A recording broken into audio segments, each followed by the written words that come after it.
everybody. Welcome to Middays with Marks on 97.5. The Fanatic, the show you trust, the host you trust.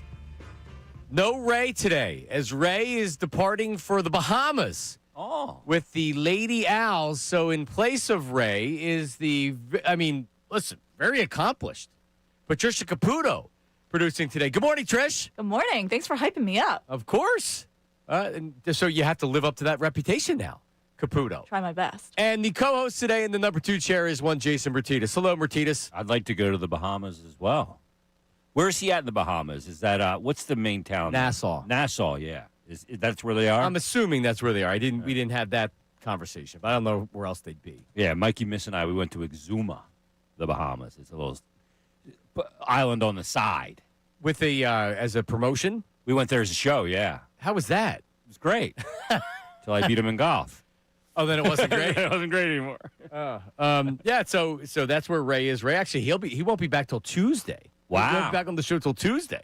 So he's extending it a little bit. No, it's with the tournament. Oh. So they have multiple games, and then I think by the time they're not in any rush to get back. So if they're like their last game Sunday, then they leave on Monday. They're not trying to get back to work Monday. Yeah, that's good on them. That's what works out perfectly. Well, there you go. Lot to talk about today. You ever been to the Caribbean? I haven't been to the Bahamas. Been to Puerto Rico. Does that count? Okay. I guess that's technically the Caribbean. I'm not sure if it Not is. really. No, I don't think it is. So you've been to San Juan? Yeah, San Juan. Old San Juan. So I love Puerto Rico. Yeah, I did. I've been there as well. It was very nice. Lot to talk about. Today is officially Wednesday. So on Wednesday, typically after a loss, you're not as emotional, not as angry from Sunday. So Monday, it's the different phases of being angry. Monday, you're mad. Tuesday, you're still mad. Wednesday, you're mad, but you're ready to turn the page. I don't know if people are ready to turn the page after the loss to the Cowboys, Jason. You got to turn it faster because the game's on Friday, so you're not on a normal schedule too, and you have the holiday to. You can't go into Thanksgiving still bitter about the Cowboy loss. I think you can. Well, I think a lot will. Yeah, but I think it's okay. Like today, you get the extra day of being angry based on the loss that happened on Sunday. Okay, so because of the circumstance, you get longer, even though it's a short week and a holiday week. Yeah, you can just roll. Like Thanksgiving, you're going to feel better because there's football and food and family and stuff like that. So you gain a little optimism tomorrow. Yeah, tomorrow I'm not going to be worried about that. And honestly, I'm not worried about the Eagles right now, and that's what we'll talk about. But then the game comes on Friday, and it's an early way for you to get that bad taste out of your mouth and say, okay. Or double down on the bad taste. Well, so we had, who was it yesterday? I think it was T-Mac. Tim McManus yesterday had pointed out, and it's good. Remember when they lost to the Broncos? They totally fell apart in the second half. They fell apart in the fourth quarter, and they lost. That was a bad loss. That one sucked. And it's like, okay, short week. Oh, we got the Giants salivating on the Giants. The Giants stink. Jackson Dart. Oh, we're going to kill us. They got smoked by the Giants on the short week. Yeah. It sets up the same. You have the Cowboys. That's a really, really bad loss to the Cowboys. Yep. And now you have the short week against the Bears. And to me, I feel great about this game. I think the Eagles are going to come out and they're going to win decisively. But overall, Jason, let me say this, because I've allowed and the grieving process from losing, it's a bad loss. It's the worst loss that they've had since Andy Reid as far as blowing a 21-point lead. That hadn't happened since Andy Reid's first game, 1999. So that's a long time. But as we sit here right now, and I'm not telling you that there aren't issues with the Eagles, because there are issues with the Eagles. There's issues with the offense, with the play caller, with the head coach as really who should be the main offensive mind at the offensive line, with Saquon Barkley, with Jalen Hurts, with the offense as a whole. There's obviously issues that are going on, but overall, everything's fine with the Eagles. I don't have, other than getting into the details, and the details matter a lot sometimes, but when you look at the rest of the NFC and you look at the rest of football, the AFC as well, like you're just trying to get to the Super Bowl, then you'll deal with the AFC. But in the NFC right now, for all the bitching and moaning and complaining and fire Patullo and Patullo and Patullo and Patullo and Sirianni, Dayball, bringing the offensive coordinators, there's one team in the NFC right now that's better than the Eagles, and it's the Rams. There's nobody else. Who else is going to beat the Eagles in the playoffs? Well, you're right and you're wrong. Yeah, they are sitting in a good spot in the NFC, and they hold a tiebreaker over the Rams, even though they're a game behind right now. That's number one. And do you fear going on the road in the playoffs to play the Rams? Probably not. It's not a great home field. Yeah, it's not the home field advantage of Lambeau if the Packers are that team, But the problems they have, what are the solutions? Is the offensive line all of a sudden going to get better and healthy? Cam Jurgens did not look good last week. Lane Johnson is out. We know their record without Lane Johnson throughout his career. Mailata hasn't looked the same. Dickerson hasn't looked the same. When you look at Saquon Barkley, he's rushed for half the amount of effectiveness as he did a year ago for a litany of reasons, part of it being the offensive line, part of it probably being him, part of it probably being Patullo, all those things. So what are the solutions to get this team to a level even relatively close to where they were last year offensively? It's not there. The offensive coordinator seems to totally forget about their best weapons at times, whether it's not targeting A.J. Brown in multiple games till late in the third quarter or him having effectiveness in the first quarter and then forgetting that he's on the team again until the fourth quarter, which has happened on a number of occasions. So while I understand where they're positioned right now and your chesty confidence that you're coming in with, but where's the solutions to the issues and how do these issues not get exacerbated further throughout the remaining, 6 or 7 games of the regular season, 6 games? There is no answer. This team is what it is. Okay, but you think that's fine? I mean, it's going to be fine to get through the rest. Why are you mad today if you think that's fine? I'm not. No, I'm not mad. Oh, okay. I'm good.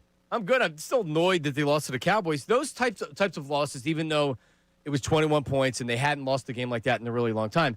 Division game, Cowboys are their defense is now pretty good. The bad defense we saw earlier in the season, they've gotten guys back from injury, and they made a trade. I mean, Quentin Williams is a good player. The Cowboys' defense isn't as bad as it was at the beginning of the season, and their offense is good. I mean, they're the Cowboys. They're not going to win anything, and they've dug themselves a hole. But George Pickens and CeeDee Lamb can't catch balls against the Eagles.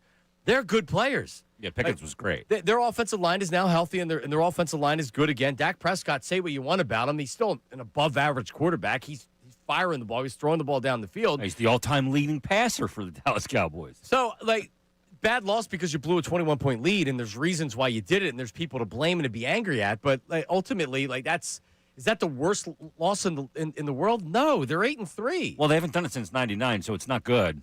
I'm not telling you it's good, but you want answers to the problems that the Eagles have. I don't think there's answers. Their offensive line is injured and relatively ineffective. Lane Johnson, when he does come back, when is that going to be? Cam Jurgens does not look like the same player. He's not healthy. Landon Dickerson is not healthy. Mailata is an above-average tackle. He doesn't look like the same player he was last year. And Tyler Steen's his first year starting. This offensive line, which was the strength of the league last year, they can't run the ball with Saquon Barkley. So until you're able to fix that, which they're not going to, you're probably not going to be able to run the ball with Saquon Barkley like you want to. With all that being said, they have 8 wins, and they're the second-best team in the NFC right now. If they don't turn the ball over on Sunday, if they don't make stupid mistakes and stupid penalties, they win that game. Yeah, and Gibson fielding the punt. What is he thinking? Right? I don't know how he's still on the team. Yeah, I would have zipped him. He'd have been gone. He wouldn't have. I would have left him in Dallas. Yeah, Gibson. I would have give him a Southwest airline ticket and said, find your own way home after this. Yeah, you can take this anywhere in the country, just not Philly. But and let's get some interaction. We had, Harry was on yesterday. We had good phones, 610-632-0975, 610-632-0975.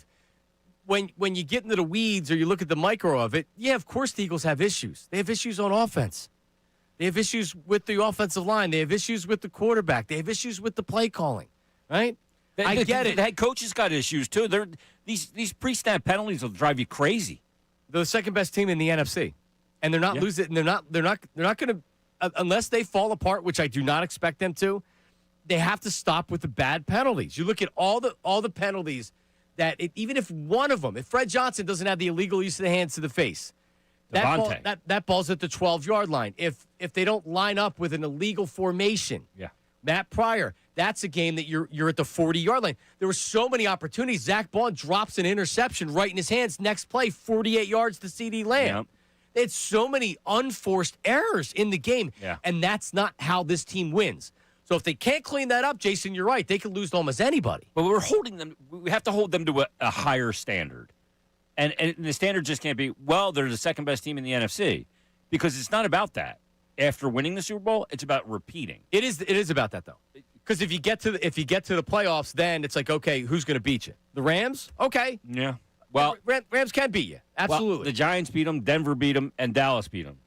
Okay. So okay, but the Chiefs in 2023 lost 5 of 8 games in October, November, and December. Yeah, no doubt. All right, so this happens to good teams. All this talk, I saw Marcus Hayes write this 2 days ago in the Inquirer. It was like, Super Bowl teams don't lose games like that. Yeah, they actually do. Yeah, they do. It happens all the time in the NFL. All right? So if we can get over Patullo, and the play calling, Brian Daboll's not coming to Philadelphia, folks. You're not making a change in the middle of the season. Never happened. And it might not be good enough, and it might end up costing them in the playoffs. I know that. I don't feel any better about them winning the Super Bowl, but I can't feel horrible about a team that still is at least the second best team in the NFC. We'll take some reaction. 610-632-0975. I'm with Jason Bertitas. Caputo's in the house today as Ray's smoking cigarettes on the beach in the Bahamas. Middays with Marks, 97.5 The Fanatic. Don't go anywhere.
right, we're back. It is Middays with Marks, 97.5 The Fanatic. Happy Thanksgiving Eve. This used to be the big day that you go out and get hammered drunk. Yeah. For a long time. Blackout Wednesday before Black Friday and Thanksgiving. I don't think the youth of today doesn't do it like we used to, right? They're not bigger binge drinkers. I don't guess think so. We could ask Caputo. Are you planning on going out tonight? No, I'm not, but I know people who do, especially in college when they come back. This is like the night to go party because Thursday you have to act right in front It's of like your a family. reunion night, right? Yes. Yeah, you see everybody at the local watering hole. Yeah, everybody kind of reconvenes back in the hometown. That's always fun. Yeah, which is a good time. You know, everybody's coming from all different places, different colleges or different, professions now that they have, and you all reconvene back on that night and get buckled. Right. Yeah, then wake up and you watch the Thanksgiving parades in the morning? No. I do. My kids love them. Yeah? The Duncan Channel 6 Thanksgiving Day Parade. Yeah. To me, it's unintentional comedy. It's about as funny as anything you'll ever see. It's Is great. that right? Oh, it's so good, man. No, they do a great job with it. I'm not trying to rip Channel 6 or the anchors, but, they're out there. Last year it was pouring rain, and these poor people are out there in the pouring cold rain watching this horrible parade. It's kind of like I'll watch the Mummers a little bit every year, and it's just like I just marvel at people are interested in any of it. Yeah. But they go out every year and they get into it, and I would be shot the rest of the day. Like being out there in the rain and cold. Yeah, like that just sits with you. Yeah. Oh, you never lose it the entire day. Even with a hot shower. Yeah. You could do it. You could do a soak, a sauna, a steam, whatever. You're not warm the rest of the day. You're cooked. All right, let's get to some phone calls and some reaction here. It's Wednesday, everybody. I know that as an Eagle fan, you're probably still angry from Sunday, but as we turn the page to the Bears on Friday, do you believe everything is ultimately okay with the team? They okay? I don't think so. You don't think they're winning the Super Bowl? Look, I don't know if they're winning the Super Bowl because I don't know I can only focus on what's right in front of me. And what's right in front of me are a lot of issues that I don't see a solution for. This play calling and Kevin Patullo, I know you're minimizing it with Patullo, but John, it's been bad. I mean, this guy, their preparation looks horrible. Mm-hmm. I mean, who is coming up with the game plan each week? Ray Charles? I mean, it's been bad. And good in the first half, creative sometimes. Creative. I'm talking about this past week. The problem is they can't put full games together, and what seems fairly obvious, like, hey, why don't you give Tank Bigsby another carry or two? He had one carry for 9 yards. Why not be a little bit more creative? I'm with you on all of it. I don't disagree. I'm not minimizing Patullo because I don't think he's done a good job. I don't know how anybody could think he has done a good job. This has everything to do with the offensive line and Saquon Barkley not being able to run the ball. And that's not Kevin Patullo necessarily. Well, it's not all Kevin Patullo. But look, he gets a piece of it. When you're running Barkley constantly into the teeth of a defense up the middle, out of shotgun, then Kevin Patullo does get a piece of it. But then again, we have to go, well, how much does Nick Sirianni have to say Big in piece this? of it. Yeah, no, we have no idea of his accountability level. They get big pieces of it. I'm not trying to minimize Patullo at all. They get big pieces of it. In fact, if they replaced him as the offensive coordinator and the play caller, there's nobody that's arguing with that. No. Nobody that's arguing with it. It hasn't worked out, period, bottom line. But I hear far too many people that are, here's how we solve our problem. Bring in Brian Daboll. Yeah, that Get rid of Patullo. Yeah. Guess who's going to be calling plays? Patullo. Yeah. Or Nick Sirianni. You want Nick Sirianni calling plays? Yeah, I don't think I want that. Well, here's the thing, too. If Patullo's not calling plays, is Lane Johnson all of a sudden healthy? Here's why I feel good. No, he's not. Maybe by the playoffs. He's probably back by the playoffs. Here's why I feel good, and then we'll go to the phones. I feel good because getting into the playoffs with enough wins where you're going to have probably 2 home playoff games is what the Eagles need to do to get the NFC Championship game. Yeah. Because with that defense, with home field advantage, and honestly, with Jalen Hurts, how he plays in these playoff games, I don't see anybody beating him. You might be right. And when you get to that stage, it may be agonizing to get there, but once you get there, you're fine. But it may be... It's not going to be fun. Yeah, the collection of question marks is way longer than you would think it would be for an 8-3 football team. For sure. No doubt. No, this isn't a great 8. Last year, despite their problems in the pass offense, and they had the same problems last year throwing the football, the team was playing at an elite level in so many other spots. Yeah. Kevin Foley, who's going to join us at 12:55, our film expert, he was on with us. I think it was with you, and he said the team that you saw last year and what they were able to do is a once-in-a-lifetime team. Yeah, it was. With the offensive line, with the defense, the way they was playing, with Saquon Barkley, with everything else, Devontae, A.J. Brown, the way Jalen, that was a once-in-a-lifetime team. You're never going to see that again. And we're not seeing it this year. No. Injuries, ineffectiveness. Let's go to Chris. Chris is in Allentown. He leads us off. Middays with Marks on 97.5 The Fanatic. Good morning, Chris. I'm still trying to shake off that Dallas loss. What I saw in the first quarter and a half of offense is what I expected from this team from set-go in September. 21-0, I'm like, dude, this is great. I'm trying to think, like, wow, they're going to score 42 points today. I mean, if they keep this up, I mean, what the heck? But when it comes down to the offensive line, they are absolutely offensive. That's bottom line. Like, if we would have just signed Mekhi Becton for $10 million. Are you freaking kidding me, Howie? You let the kid He's walk been away. one of the worst offensive. Monster. He's been one of the worst offensive linemen in football this year in Los But Angeles. he moved Just back. saying. But he moved back out to tackle. He did where not. He's playing good here. Oh, he did not. No, he did not. Well, He's that's been my fault. My bad. he's been injured. He's been ineffective. But to your point, the offensive line has not been the same. No, they have been horrible. I think Nicky Sirianni needs to go watch Marshall and go adopt the veer, because that's what we need right now. We need something because our offensive line is that bad. We need to get that run game established. I do appreciate the fact now we have a Friday game already. Kind of wash this off our backs. Yeah. I believe that we go 1-5 here, and the Rams are not gonna. We're gonna have home field advantage. The Rams are not going to continue to win the way they are right now. They are a good football team. Matt Stafford is playing out of his mind, but they're gonna drop another game. We will be tied with them. We will get the 1 seed. We are going to be okay. Once we get to the playoffs, we are going to be A-okay. We are going to skate our way into another Super Bowl. Are we Just going to get win there. that Super Bowl? I don't know. Just get to the playoffs. Chris says just get to the playoffs. They'll be A-okay. Look, you just get there, and yeah, I'll take your shots if you. But I don't know about the just get. They're just going to get there thing.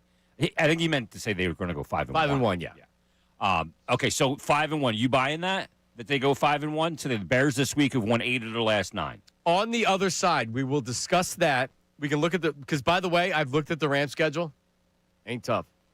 No. And if the Eagles and Jaden Daniels is going to be back, you're going to face them twice, the Commanders twice. We'll discuss on the other side. Also, how about Kevin Patullo discussing how the team will try to get the run game going? He spoke to the media yesterday. We'll hear from him coming up. Your phone call, 610-632-0975, Middays with Marks, 97.5 The Fanatic. Now on 97.5 The Fanatic Sports Update. Looking for a steady offense. I'm Patricia Caputo with your Fanatic Sports Update. The Eagles are looking to bounce back against Caleb Williams and the Bears Friday, but injuries could be a factor on top of Drew Bakuba and Lane Johnson, who are out this week. Devontae Smith did not practice Tuesday due to a shoulder and chest injuries. Kevin Patullo spoke to the media Tuesday night about preparing for the short week. I think it gives you that what happened on Sunday. We want to look forward to now. Like, we can't really talk about Sunday anymore. We talked about it briefly today, and we got to go. We're moved on. And so that's what's unique about these situations. Birds will kick off against the Bears at 3 p.m. in Lincoln Financial Field on Black Friday. The Sixers struggled without star VJ Edgecombe and Joel Embiid, taking a 144-103 loss to the Magic Tuesday night. Sixers will now shift their focus to Friday when they take on the Nets. Sixers and in the NHL, the Flyers will take on the Panthers at 7 p.m. on the road. Fly Guys look for a win in the Sunshine State after taking a loss to the Lightning Monday night. This update is brought to you by Indeed.com. Stop just hoping the right applicants find your job. Sponsor it on Indeed and match with quality talent. Start at Indeed.com/credit. Again, that's Indeed.com/credit. I'm Patricia Caputo on your home of the Sixers, Flyers, and Union, 97.5 The Fanatic and 97.5thefanatic.com.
back. Middays with Marks, Martinez, Caputo, and you. I went back in the sound archives and I pulled a couple things. Remember this one? Hello? Hey. It's fake Larry David. Yes. Fake. Hello. He got through during the celebrity call-in.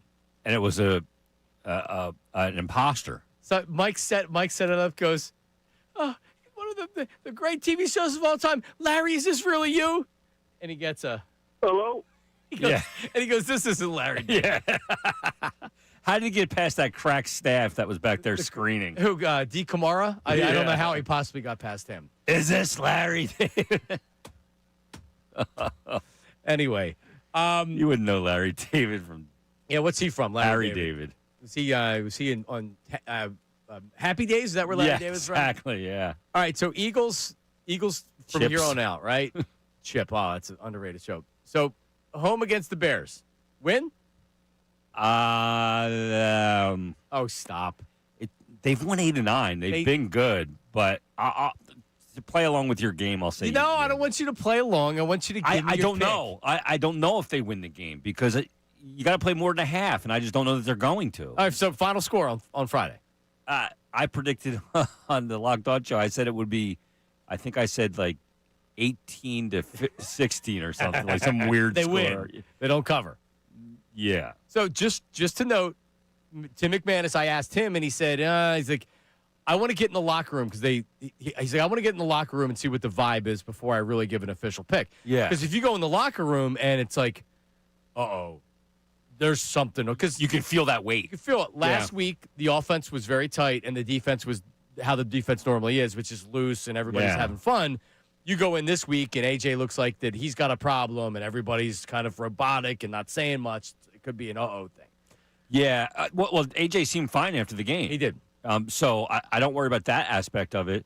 This is going to be one of those weeks where they may need the defense to do what it did against the Green Bay Packers and the Detroit Lions. Which is what the identity of this team is. The defense is going to have to carry them. Yeah. At the Chargers, Monday Night Football. At the Chargers, I'll say that's a win. Home against the Raiders. The Raiders stink. At the Commanders. They're going to lose one of these. I'll say they'll win that game. They'll lose Buffalo. At the Bills, Yeah, loss. And then home against the Commanders if they need it. If they need it, win. Okay. Yeah. So if they don't. I think they will need it. So you're saying one loss. So this is a. I'm being honest. I don't feel great about this week. Okay. So even one, though potentially two. Potentially two. So potentially two would put them at 12-5. Yeah. I think if they win this week, then maybe the Charger game. So you're not worried about a repeat of 2023 where No. I don't think they're that team. totally. No. Okay. No. Where the floor just falls out. No, I don't see that. Okay. Okay. 'Cause But like the head coach, I could never square myself with him. I know the players like playing for him, and I can't square myself with the record. Like the record that he has as a head coach is unbelievable, right? Like all time. But I don't know why. No, Jason, I you're not, can't you're not square alone. myself. Yeah, you know when you hear No. people say that the record's better than they actually are, even Yeah. though you'll hear the record is what you are. Not necessarily, right? Like the Bears, they're not as good as they're not as good as their record would indicate. Mm-hmm. The Panthers went into Sunday Night Football 6-5. This is the worst 6-5 football team I've ever seen. Yeah. They will not. They're not going to be a playoff team. They're not a good team, right?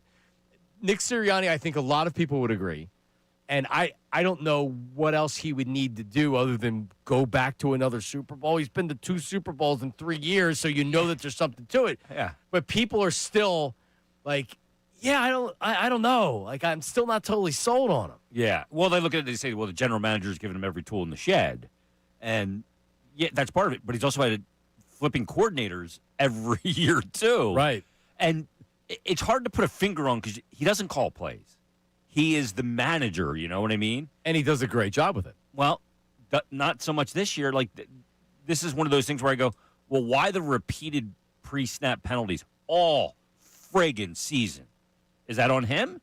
If he's the one that's It's on the coach. the CEO, yeah. It's the coach. So All the penalty stuff's on the coach. yeah, All of it. It's preparedness. Yep. It's also, by the way, on the players. Yeah. But ultimately, that falls on the coach. I mean, the other thing that really bothers me about it is the ability to adjust in the second half. They suck at adjusting. Agreed. They stink at it. And that's a huge issue. Like, what's happening during halftime? I've talked to enough players that tell you that this whole thing about halftime adjustments is it's kind of overblown. Because by the time you go in, you take a leak, you get your clothes back on, you're headed back out to I mean, you should be making adjustments during the game. Well, it's not the player that needs to adjust. It's the coordinator. No, agreed. But the coordinators, it's the same thing. It's a very short turnaround time at halftime. But a guy like Vic Fangio, he doesn't need 15 minutes sitting in the locker room to say, what do I need to do? He does it during the game. He's and then constantly adjusting. And then you see it during the third quarter. Yeah. To your point, a team makes adjustments on what you're doing well, and the Eagles have no counter for it. No. And it happened again with the Cowboys on Sunday. Yeah, and that second half, like, I don't know why. I mean, when they start out poorly in the second half, they can't pull the nose of the aircraft up. Pull back on the stick a little bit. They nosedive when that happens. They do. Why does that happen? Let's go to Dave in New Hope. Dave, go ahead. Good morning. Hey, what's up? So the offense just isn't as good as they were last year. Everyone on that line with the injuries just getting older. The defense, it's surprising how well they're playing this year with all the players that left last year. Yeah. And the O-line's just not getting that push like they did last year, and we're not having that 1-2 punch between the planned runs with Hurts and Saquon. They're just not there. And it's like 2023 all over again with Nick Bosa. I got the plan. You're telling me you can't handle a 5-man front? And then lastly, like, what's up with Sirianni's line about, boy, I wish we had that playback. You say that in practice. You don't say that during a game. That's ridiculous. All right. A lot of times you'll hear them say that about the quarterback. Like, yeah, I'm sure he'd like to have that throwback. Yeah. Right? Like, I'm sure there's a lot of things that happened on Sunday that they'd like to have back. Kevin Patullo spoke about the lack of the running game, and here is Kevin Patullo talking about trying to get it going. I think really when you look at it as a whole run game right now, we're trying pretty much anything and everything we can to find ways to get him going. I know the guys are excited for something new this week to kind of see if we can get it going. And really, it's just a challenge upon us. Right? When we go into the game, we have a certain plan, and if we have to adjust, we will. And I know everybody's eager to move on, and especially with a short week. It's good to kind of get this thing going and try to get the run game going because we know it's an important piece of the offense. And we know it's not going to be like last year. We just got to find our way this year and really work through it. All right, we'll look at the Rams schedule coming up here because as Jason, who doesn't know if things are okay, he's saying 12 or 13 wins. All right. And that sounds like things are okay. That's by way of the fact that they have 8 of them already. Yeah, right. But things haven't been okay this season on offense. No, they haven't. At all. And they've managed to get this far. Yeah. Might cost them in the playoffs. 610-632-0975. But the caller said that this feels like 2023. Yeah, I disagree with that. Do Eagles fans feel like this is 2023 where the bottom is about to fall out? We'll discuss on the other side. Middays with Marks, 97.5 The Fanatic.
kidding me? Yeah, that's coming up next segment. If Sixers get pounded last night, they give up more points in the second quarter. If you think about some of everybody loves to harken back to the NBA in the 90s were great. You had some 86-85 games. Yeah. So that's the final score. The Knicks and the Pistons. It's just terrible offense. No foul calling. No three-point shooting back then. Just killing guys when they went down the lane. 51 points in the second quarter for the Magic last night. And that's after they scored 35. They scored over 30, I think, in every quarter. Except for the fourth, they had 23. They didn't need any more. Where they had their G team playing. Yeah, they 35-51, 35-23. That's next segment. And Joel Embiid also, again, not playing last night, in addition to Paul George and VJ Edgecombe. So we have Sixers stuff coming up here, so I want to make sure we get to that. So 2023, here's where I think that there are some elements to 2023. I never believed, and this was also because I had heard behind the scenes, and it was when they were still winning games, but I had heard, the quarterback and the wide receiver aren't really getting along. Yep. That's a problem. Their relationship isn't great. And then you heard some other whispers and then I remember Sirianni and some offensive players talking like, hey, we're winning games. We got to start acting like we're having fun and winning games. We're winning games. And then once they lost, and as the caller mentioned, the template was given by the 49ers, just blitz Jalen Hurts, don't let him run up the middle, and you'll solve them, and they did. But also, they didn't have a defense that year. They made a coordinator change. They had Sean Desai. Yep. They made a change to Matt Patricia. That didn't work. In fact, it got worse. And if you look at that defense wasn't very good. They came off an overachieving year in 2022 where they got a lot of sacks. But you had James Bradbury, and you had a lot of other players that had career years. This defense is different. This is the 2023 defense. And the coordinator, very different. Exactly. So as much as they gave up a ton of yards against the Cowboys, things are going to happen. Eagles offense couldn't stay on the field. Well, that's situational, too. The Cowboys are down by 21. You obviously have to throw the ball, and they did, and they were effective. All right. So I do worry about the internal stuff. Because, and it's cliche, but 2023 was more about Jimmys and Joes than X's and O's. They weren't getting out coached. It was that anytime that you have turmoil in your locker room and there's problems between players, then there's division and like we're siding with AJ, we're siding with this guy. That was happening in 2023. And by the end of the year, remember how bad they got beat against the Bucs in the wild card round? Crushed. They had no chance. Yeah. It was one of those years where embarrassing. They knew that they weren't winning, and they played like that during the playoffs. They played like that. They lost to the Cardinals on their home field. Mm-hmm. They lost 32-9 against Tampa in that playoff game. Yep. I mean, that was a beatdown of, and you could tell every guy on that team was like, let's just end this already. They had no desire. Any worry that the offense could be like that? I don't feel it's like that. Like that, you could feel it that year. I don't feel that right now. Somehow those two were able to bridge the gap, though, and come back and win a Super Bowl last year, right? Yep. As bad as that was, and that fractured relationship, they were able to repair it enough to win a Super Bowl last year. For sure. So, yeah, I mean, I'm not saying it's a good relationship, but I don't feel the same way. Doesn't mean I think that AJ Brown's going to be here for the next 5 years. he's not going to be here beyond this year. Probably not, or like something could definitely happen in the offseason. But I don't feel the same. Oh my God, this is the beginning of the end. Yeah, the collapse of the floor is going to fall out. No, I don't believe that. No, I agree. And again, to your point, it's the defense is markedly different this year. Yep.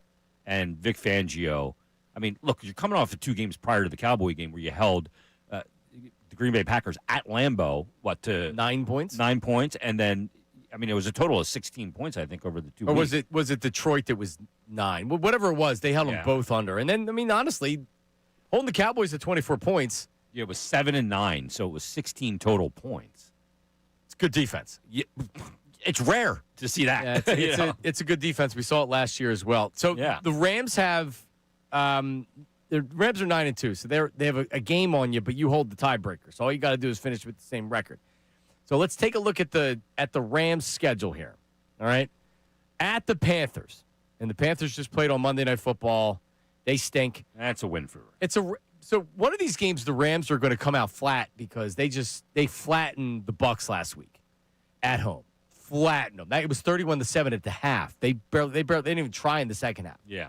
So you wish they were playing a little bit better of a team because they could potentially come in and take them lightly or whatever. It's still going to be a win.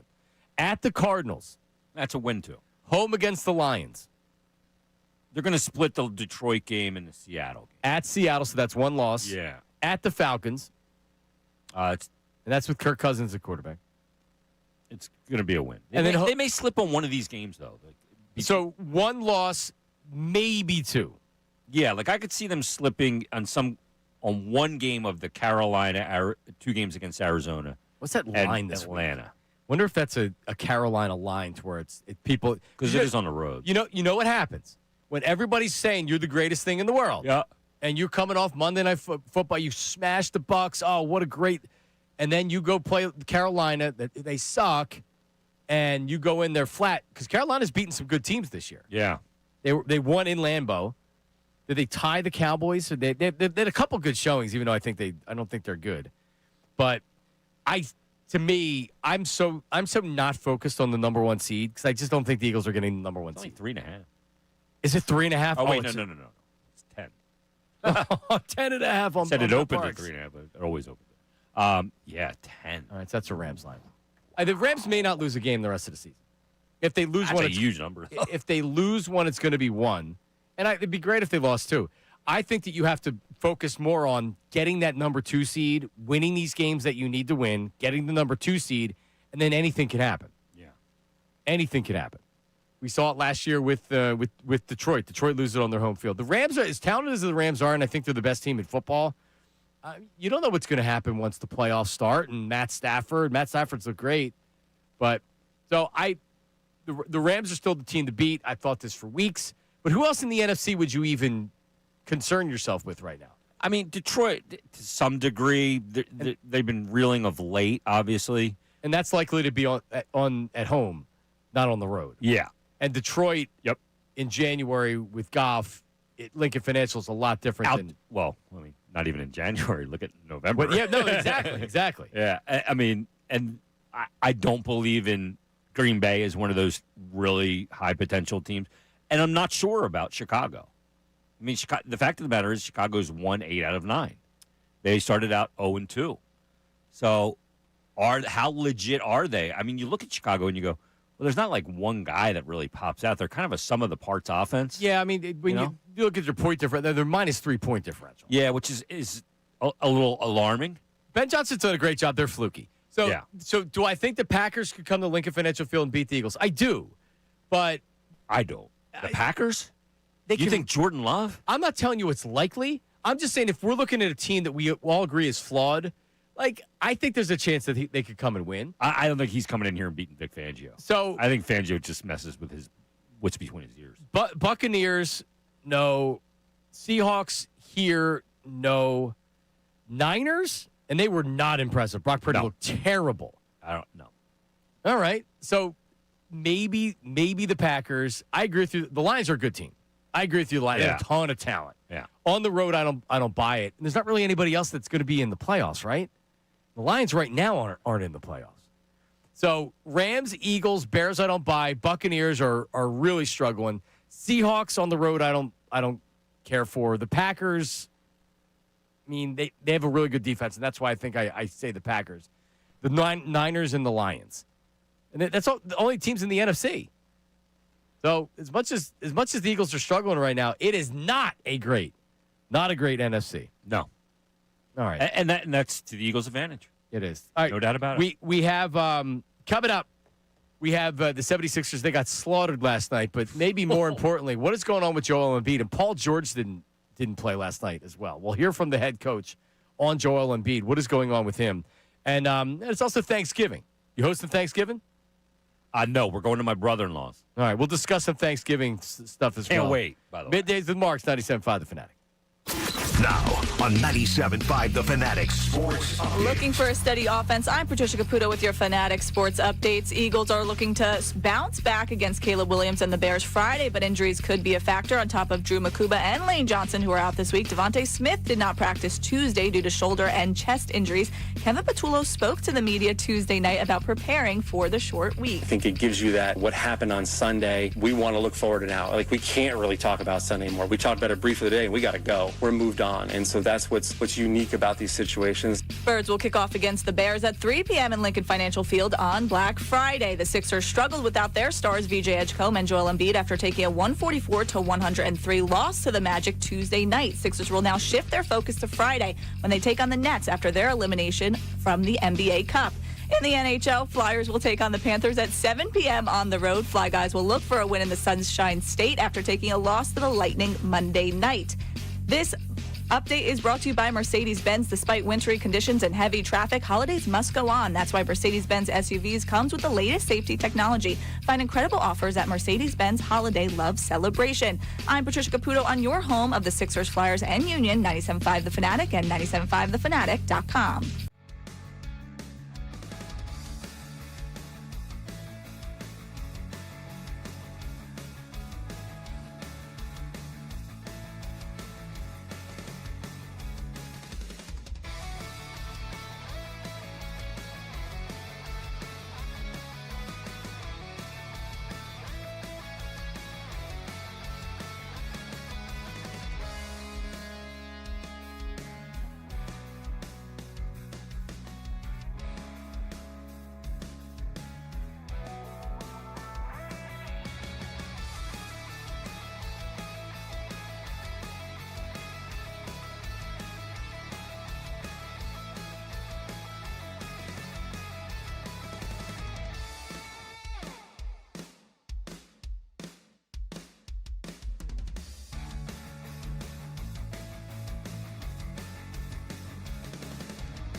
All right, we're back Middays with Marks, 97.5 Come The on. Fanatic.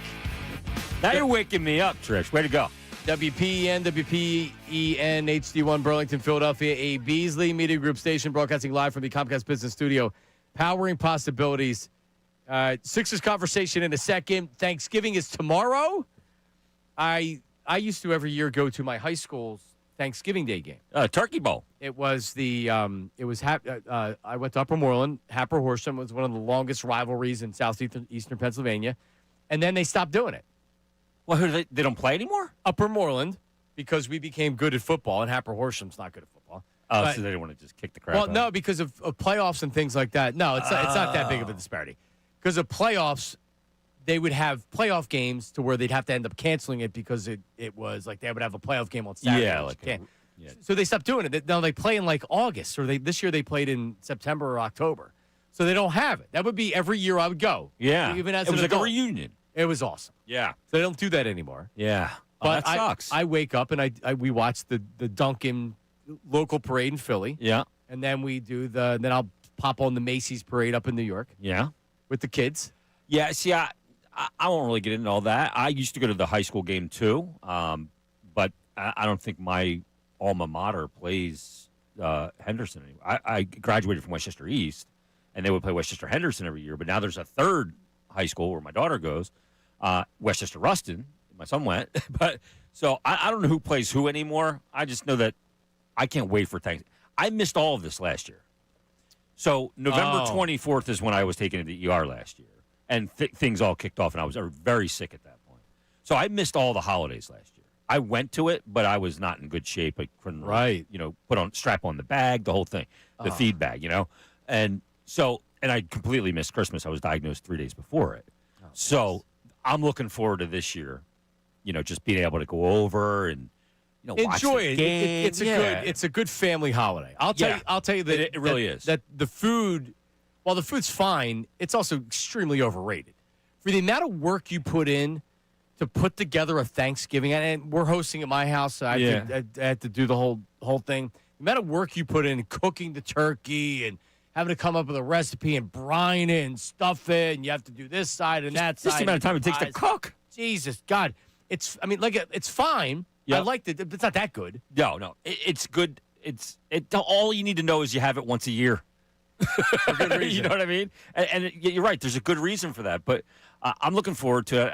Look, I'm trying to, after this last year that I've been through, I'm trying to be where my feet are.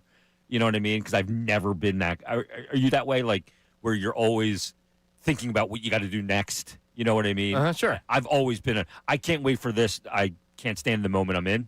So Right. I'm trying to be where my feet are a little bit differently and enjoy it. yeah, just enjoy it because like my kids are getting older and so I got to enjoy it. It happens really fast. So you're going to your brother's house, My brother-in-law's, yeah. brother-in-law's house. Yeah. I mean, him and his wife both worked in the restaurant business.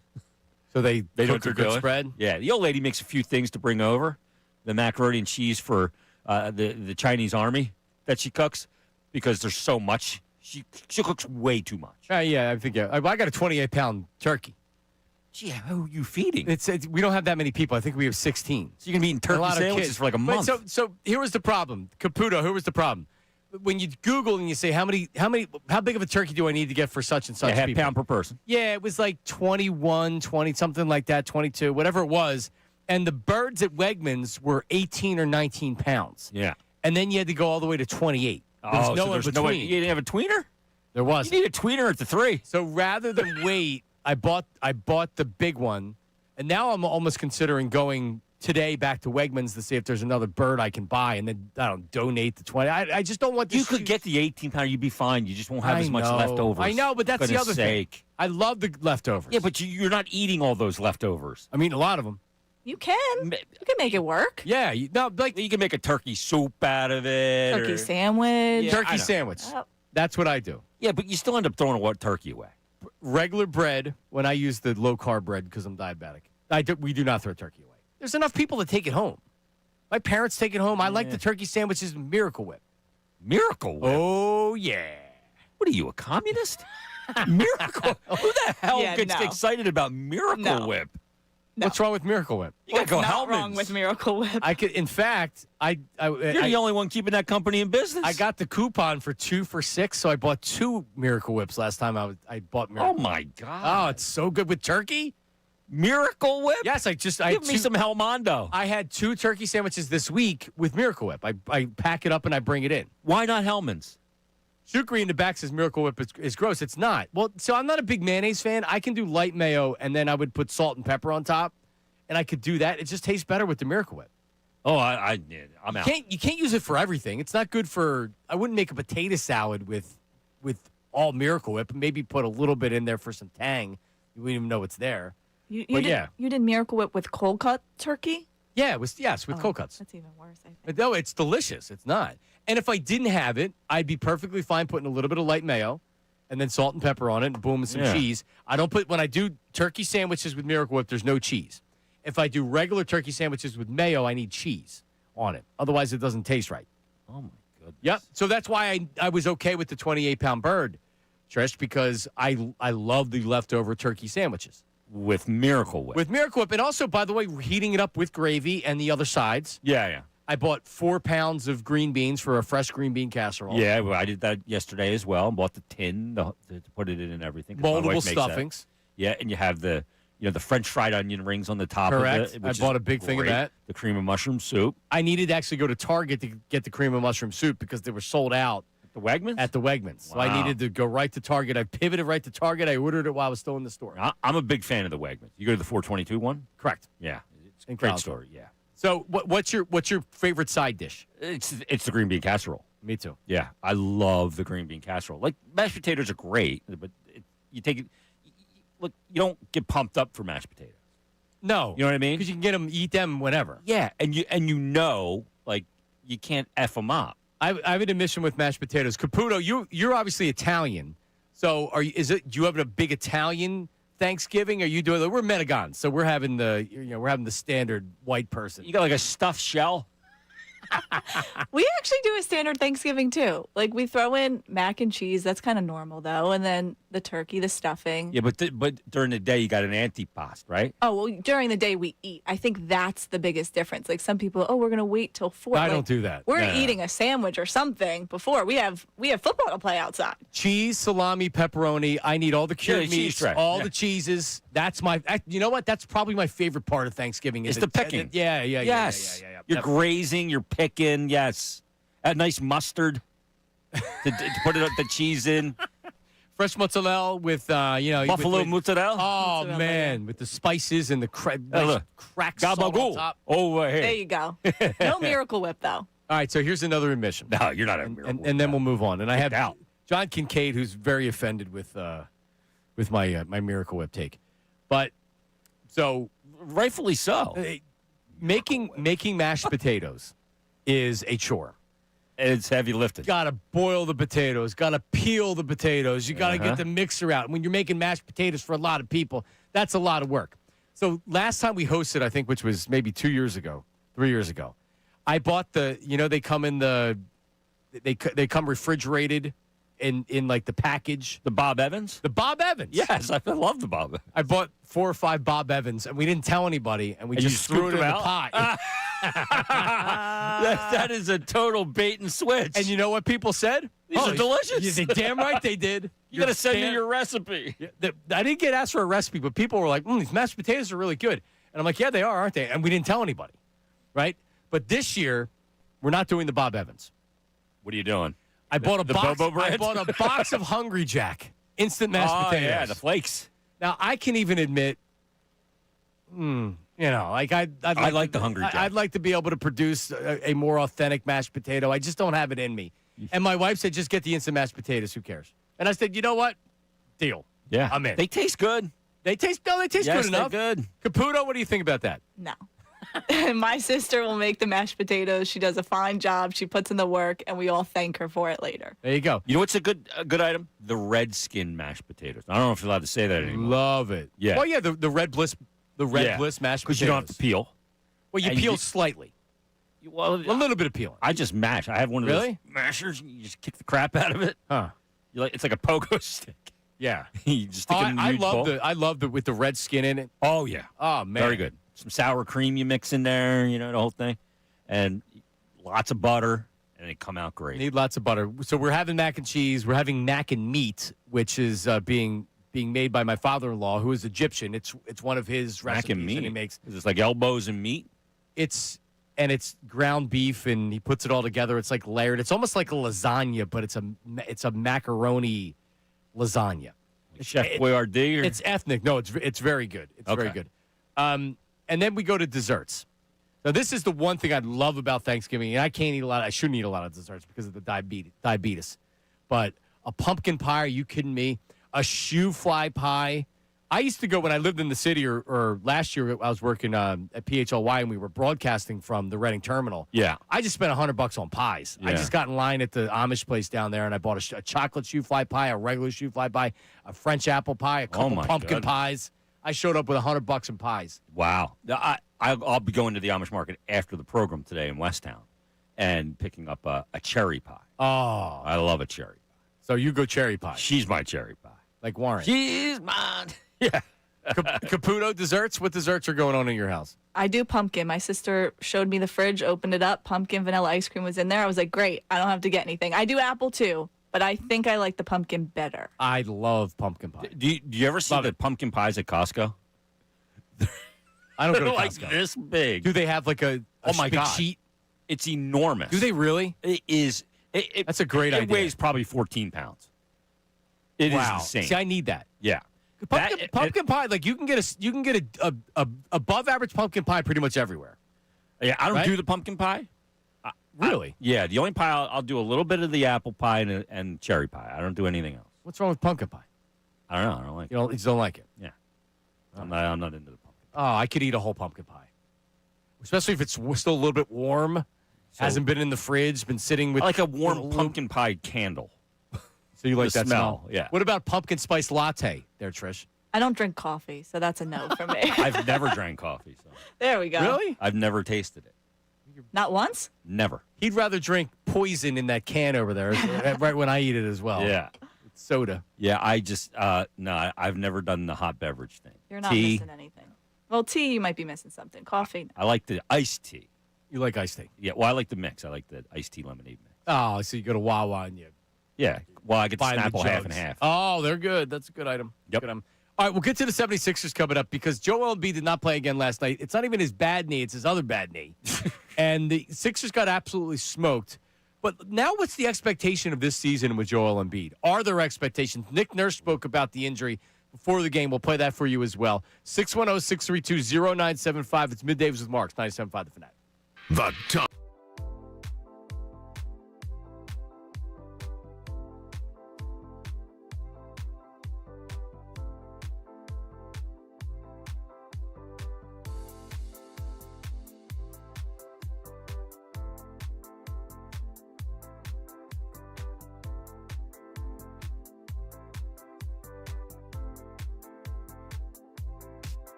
All right, we're back. It is Middays with Marks, 97.5, the Fanatic. As we are Thanksgiving Eve, we have some games in the NFL tomorrow. We'll talk about that coming up. 76ers lost last night. Not only did they lose last night, Jason, they lost last night. They really lost last night. Yeah, it was a mad. I looked before the game. I went on the BetParks app before the game. I'm like, what's the line on this? I think they were 7.5-point underdogs or something like that at home. And it's like, oh, yeah, that's a magic line. And, boy, 144 to 103. So the Magic scored 35 points in the first quarter, and the Sixers matched them. Yeah. I called an all-star game. It really was. And then in the second quarter, Orlando scored 51 points. All of a sudden, they have a 26-point lead at halftime. 86 points in the first half. Oh, God. So they come out in the third quarter. I mean, the law of averages would tell you that they're going to that the hot shooting isn't going to continue. Not so fast, my friend. 35 points in the third quarter. So they scored 70, 120, 130, 121 points in the first three quarters.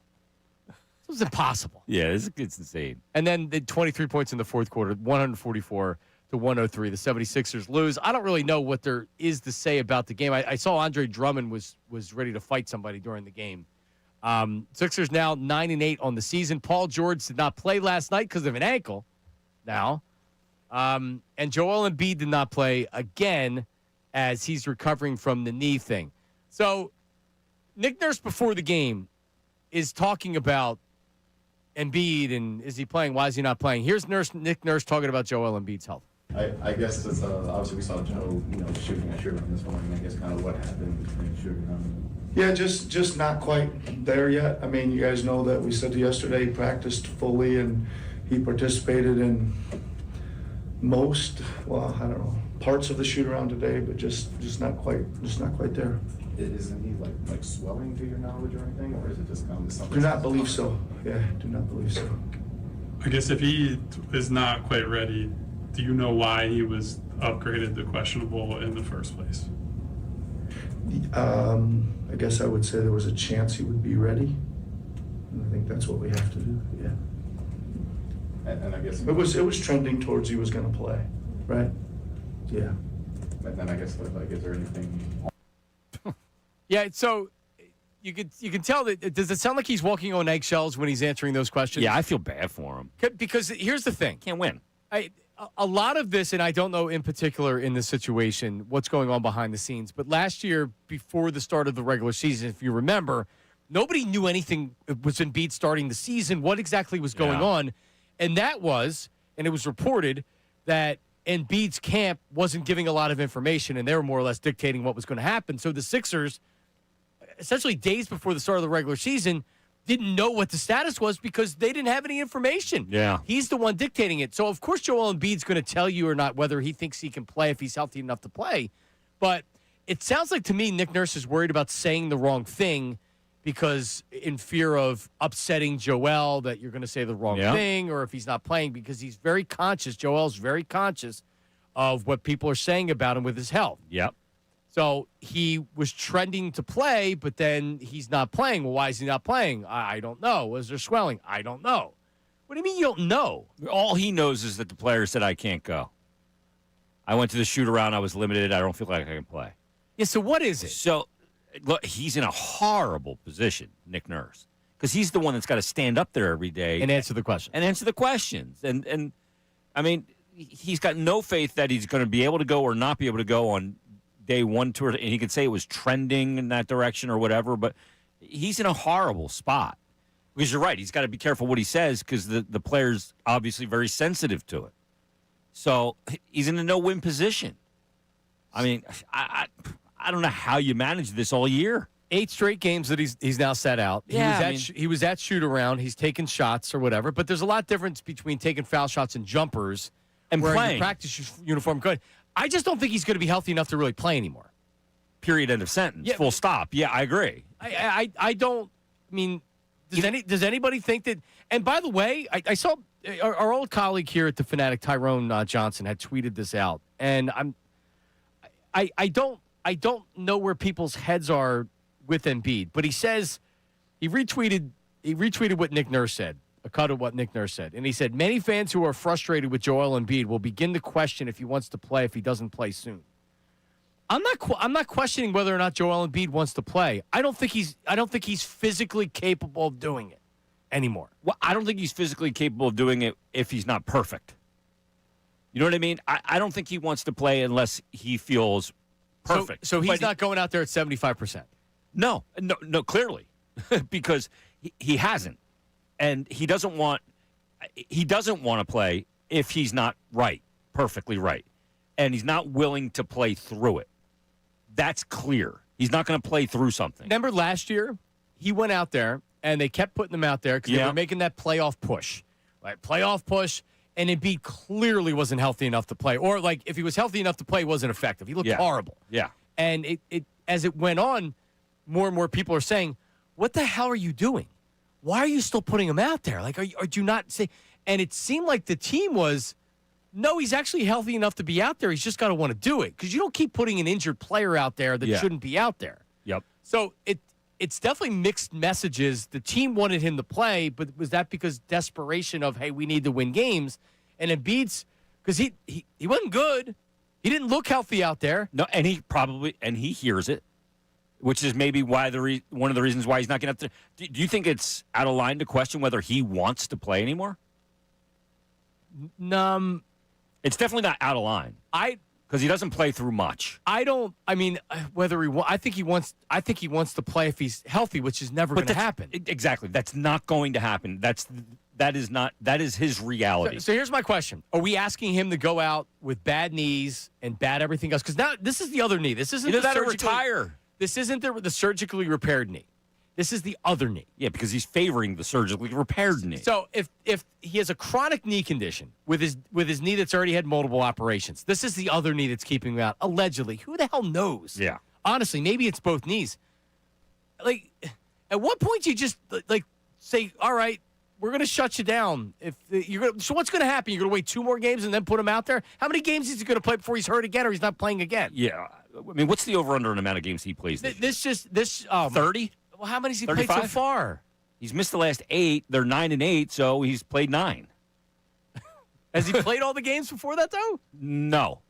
He's probably played, 7? I didn't see. The problem is that this idea that you're actually going to get him healthy and he's going to come back and be like, all right, we're in a good spot now. He's come back. And no, this isn't even the bad knee. He's played in he's played in 6 games this year. 6 games. And by the way, 6 of 8, 6 of 17. By the way, in those games, he has shown flashes of brilliance as he usually does, and he's shown that he can't guard anybody. Yeah. Because he's out there. He looks like Herman Munster out there running around. He's just he labors up and down the court. Watching, it's over. It's over. It changes the entire team. It changes. Yeah. Slows him down. It slows the entire team down. Now, by the way, Paul George is out too with an ankle injury, which he was probable for the game, and then all of a sudden he's not playing. So it seems like he's shutting it down as well. Yeah. Well, he doesn't see the upside. And these NBA players will shut it down quicker than anybody. Embiid's only averaging 23.3 minutes when he does play. I mean, are you kidding me? And when they were putting him out there, the team was taking him off the court a lot during the fourth quarter because he slows them down. They were he can't defend. Does when you see when it's over, you know when it's over. You know it is over for Embiid. Well, Sugar Ray once said that. Yes. When it's over. It is over, Johnny. Like, it is so – the goose is so cooked when it comes to Embiid. And look – I'm afraid it's bear in the court. They recorded over it's over, Johnny. Oh, it's over, Johnny. It's over. Well, I mean, think about it. It's okay to look at it now, the whole thing of Embiid's career. And how do you – yeah, he's got the MVP. I know people put out their lawn chairs, had a little parade, and we're so excited about his MVP. I don't give a damn about his MVP. Yeah, I mean, I don't care. I'm happy that he got it because he was a great player. Yeah. It doesn't mean anything for the franchise other than to have – he's one of the best players in franchise history. Yeah. He's an amazing talent. It's over. It's over. And it's been over. It is so – it is – you're right. It's beyond over. And – look, where do they go from here? You have Tyrese Maxey, obviously a great player, but But the problem is gonna win nothing with one guy. The problem is, and for whatever reason, and there's way too many of these out there. There's a lot of these zombie Sixers fans that are like, oh, well, if Embiid comes back, they can win a title. No, they can't. No, they won't. Like, stop. This is a waste of time. You're hanging on to something that's impossible. And he's owed hundreds of millions of dollars. Yeah. And he's not retiring until he gets that money. No. Would you? No. No. I want the money. 610-632-0975. More on the 76ers coming up in a second. Also, turns my stomach. Oh, my God. It really does. We have the news at noon coming up at noon. Imagine that. All that's coming up. Don't go anywhere. Middays the Marks, 97.5, The Fanatic. Now on 97.5 The Fanatic Sports Update. Looking for a steady offense, I'm Patricia Caputo with your Fanatic Sports Update. Eagles look to bounce back against Caleb Williams and the Bears Friday, but injuries could be a factor on top of Drew Makuba and Lane Johnson, who are out this week. Devontae Smith was also listed on the injury report Tuesday with a shoulder and chest injury. Kevin Patullo spoke to the media Tuesday night about preparing for the short week. I think it gives you that what happened on Sunday. We want to look forward to now. Like, we can't really talk about Sunday anymore. We talked about it briefly today, and we got to go. We're moved on. And so that's what's unique about these situations. Birds will kick off against the Bears at 3 p.m. in Lincoln Financial Field on Black Friday. In the NBA, Sixers struggled without their stars VJ Edgecombe and Joel Embiid, taking a 144-103 loss to the Magic Tuesday night. Sixers will now shift their focus to Friday when they take on the Nets after the elimination from the NBA Cup.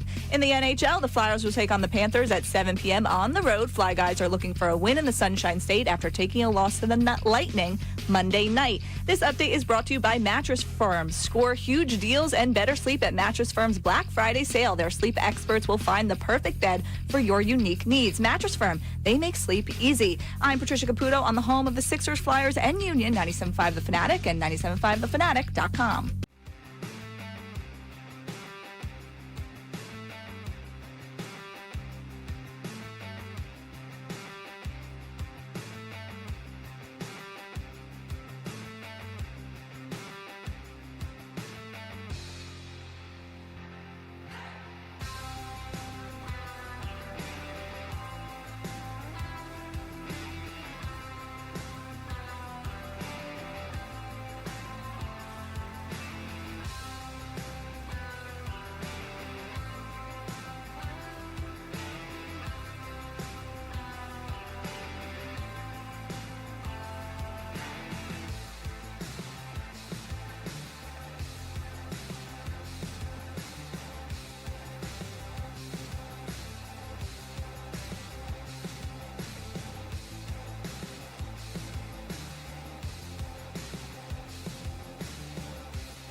right, so I found some other Jason Martinez Middays with Marks.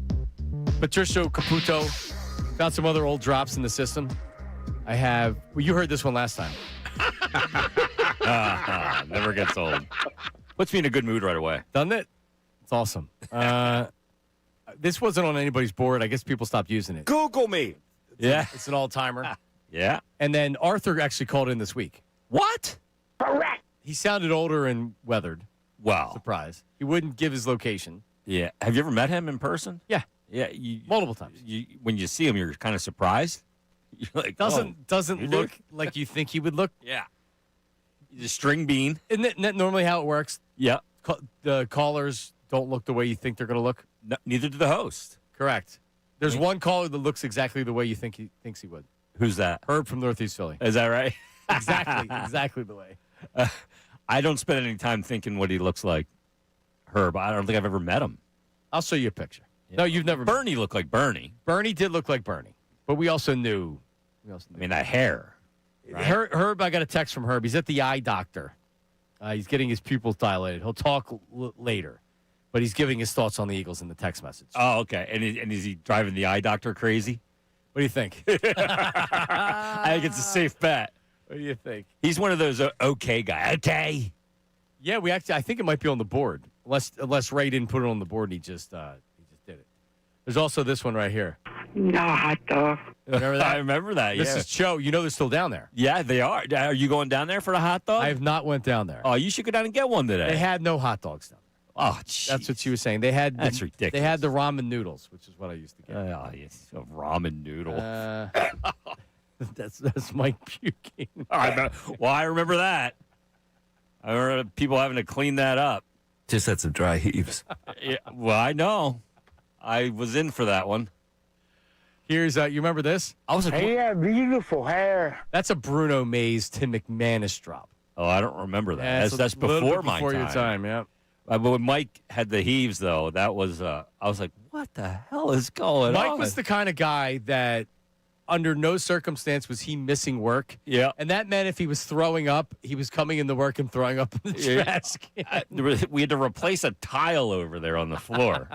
These like rugged like tiles. Like, I'm like, what is he doing? Do I dump this? It was in the back going, you gotta dump that. I'm like, it's not against FCC rules. Like, we like to keep the show Just real. had some dry heaves. Yeah, I know. Oh, God. And speaking of Nahagian. It's bad. Yeah. Me and another former employee had to do the rest of Mike's show that day from in there because they were like sanitizing this area. Oh, unbelievable. Like, how does that happen, right? But that shows you how committed he was to the job. I mean, I've come in not feeling well. Oh, of course. And like colds and things like that. If I'm throwing up, and maybe he didn't throw up before he came in, but if I'm nauseous, I'm not coming in. If I have a fever, I'm not coming in. Well, you shouldn't be. I'm like, this is one big petri dish of communicable disease. We're talking into microphones and everything. Right. And yeah, you don't want people coming in. You're going to have it run through the entire radio station. Oh, that sounds so bad. Up on the air. But there are times, like a lot of the shows, like now we're on YouTube and we're on camera. But like, I don't know when this happened that people wanted to see people perform radio. Because I always say, like, we're not spinning nickels on our forehead here, Like, and a lot of times, like, during the break, like, we're sitting here like, oh, like, we got to get through, or what, on certain days, and you don't feel good. You're like anybody else at their job. But when the light goes on, you spunk up. Right. But now being on camera changes the. I just can't come in and put whatever hat on because then people are like, oh, well, the hat looks stupid, or you got your hat on backwards. Oh, yeah, I mean, you can't do that. Like, I do my podcast, and, like, people are – I had a guy, like, come after me one time because there was, like, a prime drink in the background. You drink that? I'm like, why do you care what I drink? You know what I mean? Everybody cares. They do. They take your picture if you put something on something, and they zoom in, and they're like, oh, you're a knife guy. I'm like, no, I have a knife on my desk that I open stuff. Yeah, you're a knife guy. But now I'm a knife guy. It's like, Jesus. I agree with them. You're a knife guy. A knife man. All right, we had a Thanksgiving conversation earlier. John Kincade got involved on the text line, but what did he say? Well, he misunderstood. He was outraged by the Miracle Whip, which is understandable. Which I am as well. So Everybody, we agree. most people are. But he had thought that I was putting cheese, American cheese, on the leftover turkey. I put American cheese on cold cut turkey. Okay. I like a regular leftover Thanksgiving turkey sandwich, I wouldn't put cheese on that. Because I'm putting Miracle Whip, but I wouldn't put cheese Yeah, I on it. would put cheese on that, but I would put Hellman's with that. And I Yeah. would go on a roll, not white bread. Okay. All It's right. just too dry. Oh, no, white bread. Nice, soft white bread. Like a Wonder? Caputo, Are you what a do we... Stroman man or are you under? So I eat the low carb, again, because of the diabetes. Yeah. So I eat the low carb, low calorie. But, I mean, I've been trying to get the kids off the Stroman, but they love the Stroman. Yeah. They love the nice, Good soft Iman. Stroman. All right, what's on the text board there, Caputo? All right, we have a lot of talks about the mashed potatoes and your instant mashed potatoes. Yeah. One texter says instant mashed potatoes are an embarrassment and disrespectful to the guests. Yeah, You're not wrong. I'm not gonna fight back on that. when you're hosting, you got to be willing to mash a potato, not mix it with dry flakes. What about buying the Bob Evans? Just no. I mean, But you- someone else said there's nothing authentic with mashed potatoes. There's nothing authentic with mashed potato. Like, I don't care about the mashed potato. That's really that's where it comes from. So you're It's using the your principle. bandwidth for other places. No, you're right. It is the principle. You don't do instant mashed potatoes on Thanksgiving. It is somewhat embarrassing, and I admitted it. Yeah. But the Bob Evans, we just didn't tell anybody, and I got compliments, which is probably what it would have done. Honestly, my wife was like, "I like the instant mashed potatoes." I said, "All right, let's do it. Yeah. That's fine." Well, you can take the instant mashed potato and put your own spin on it, too. I could. You know, you're not just going Bobo, like, flat out. Yeah, but what else can you plain. do? Just put butter in it? That's not really butter, doing anything. sour cream. You can go by and chop up a little chives and spruce it up a bit with a little garland. All right, what else do we Laced. have, Trish? We have some talks on the pumpkin pie. Someone said, how do you take pumpkin pie over sweet potato pie? I can't figure that out. Joe from West Philly. Well, because some people like different things. Yeah, there's never been sweet potato pie in my family. No. I mean, it's a Metagon thing, maybe. We've never had a sweet potato pie. We had Never mince tasted pie. My grandmother used to make mince pie. You ever have Mince mince meat? pie? Yeah. Yeah, I've seen it. I have not eaten it. Me neither. Oh, I've Very never picky eaten eater, but yeah. it. I've never eaten it, but it was always at all my dad and his brothers and my grandmother would eat it Yeah. at Thanksgiving, the mince pie. All right, Give give me about one. a rhubarb. I've had a rhubarb pie. Have you? Is Yeah. it good? I don't remember. Well, All right. wasn't that good? Give me one more. I got someone on my side. He agreed that Italians don't really do Thanksgiving food, but they do ham for Christmas, which I don't do. I But he says thought about buying a ham for Thanksgiving in addition to the turkey. I'm a big ham guy. So you don't do ham for Christmas? we do the 7 fishes. Christmas Eve is the day. Christmas is like, whatever. But 7 fishes, So you do the Feast of the Seven Fishes. Yeah. it's delicious. The My uncle kafelka. actually gets some of it too. He fishes, and so he'll go out in the summer, get some, and somehow preserves it, and it's delicious. Kafelka fish. He gets the fish. Like a blowfish. We had blowfish last year. He catches it, brings it home, preserves it, and then serves it. Yep, and it's great. That's incredible. Oh, I'm sure you feel Not all great of the it, next but day some of after it. all that fish. 610-632-0975. I eat nothing that comes out of water. You don't like shrimp or crabs or? Let me be more clear. Nothing that comes out of water unless it's pasta. I don't like. boiling. I don't I'm like. sorry to hear that. I like sushi. I don't particularly like cooked salmon or cooked tuna, The only but I like sushi I eat sushi. is California roll. That's not sushi. Exactly. 610-632-0975. Metagon sushi. The Phillies, more Sixers as well, but the Phillies, some news out there in free agency. When is Kyle Schwarber going to sign and what team is interested in him? We have that coming up right after this. It is Middays with Marks 97.5, The Fanatic. But hey, listen, let's talk about Morgenstern hair. That's correct. If you're watching on YouTube, we're talking about YouTube, Morgenstern hair. Take a look at my hair. Looking fantastic. That's Morgenstern hair. That's not my hair. You know, I'd probably have a shaved head like Mertitas right now, but years ago, went to the crew at Morgenstern Hair, and they kind of broke it down for me. They said, you know what? Like, here's what we do. And very simply, you get your hair back. All the products that are on the market today, from the sprays, the creams, and the foams, have they worked for you? Have they tried them? Have you tried them? The side effects, I can tell you this. Morgenstern Hair, you are going to get your hair back. They've been doing it for over 30 years. They're the experts in the industry, most experience and most success. Morgenstern Hair. So, again, keeping it simple, if you want to get your hair back, you've heard me talk about this for the years that I've been talking about Morgenstern Hair, now's the time. Great teams stick together. So does great hair. That's Morgenstern Hair Restoration. Whether you're talking about a hair transplant like I had or many of the other things that are now available with science in the year 2025. You can get your hair back, and you can do it Morgan Stern Hair. Visit their website, morgansternhair.com. That's Morgan Stern, Morgan with an E, morgansternhair.com. Or you can call their office, 610-980-4000, 610-980-4000. And they have a special that's running this week, a Black Friday special.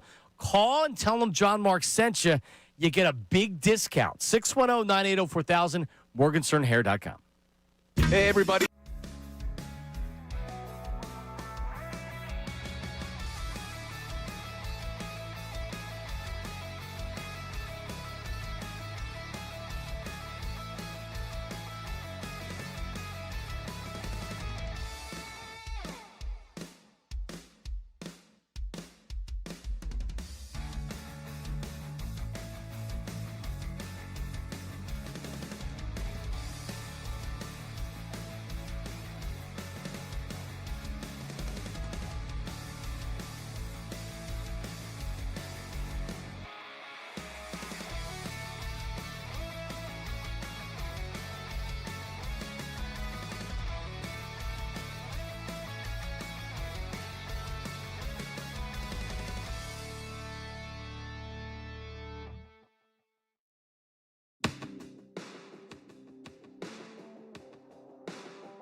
All right, we're back. It is Middays with Marks. News at noon with Caputo. That's coming up at noon. Remember, you can always listen whenever you want to, whether it's live on the 97.5 The Fanatic app, whether it's on the frequency 97.5 The Fanatic, or you can catch the on-demand podcast, wherever you get your podcasts. And we break it down hour by hour. So if you want to go in, and this is what I do with the shows. I listen to shows around the country, and it's broken down by hour. I'll go in like hour two and be like, oh, they're doing an interview hour two. I don't want to hear that. Oh, they're talking about this. Like today, we're going to talk about the top music videos of all time, as per our website. Okay. That's something that would interest me. So those type of things interest me when I'm listening on demand. So that's what we offer you. So you can listen to the show if you don't get to catch it live, and you can listen to the segments you want to listen to. Wherever you get your podcast, and on the Fanatic app as well. Okay. On demand.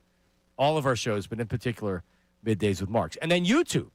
You know, we rebranded the final segment of the show, Jason Bertidis. To what? Used to be feedback. It's now called the YouTube chat recap.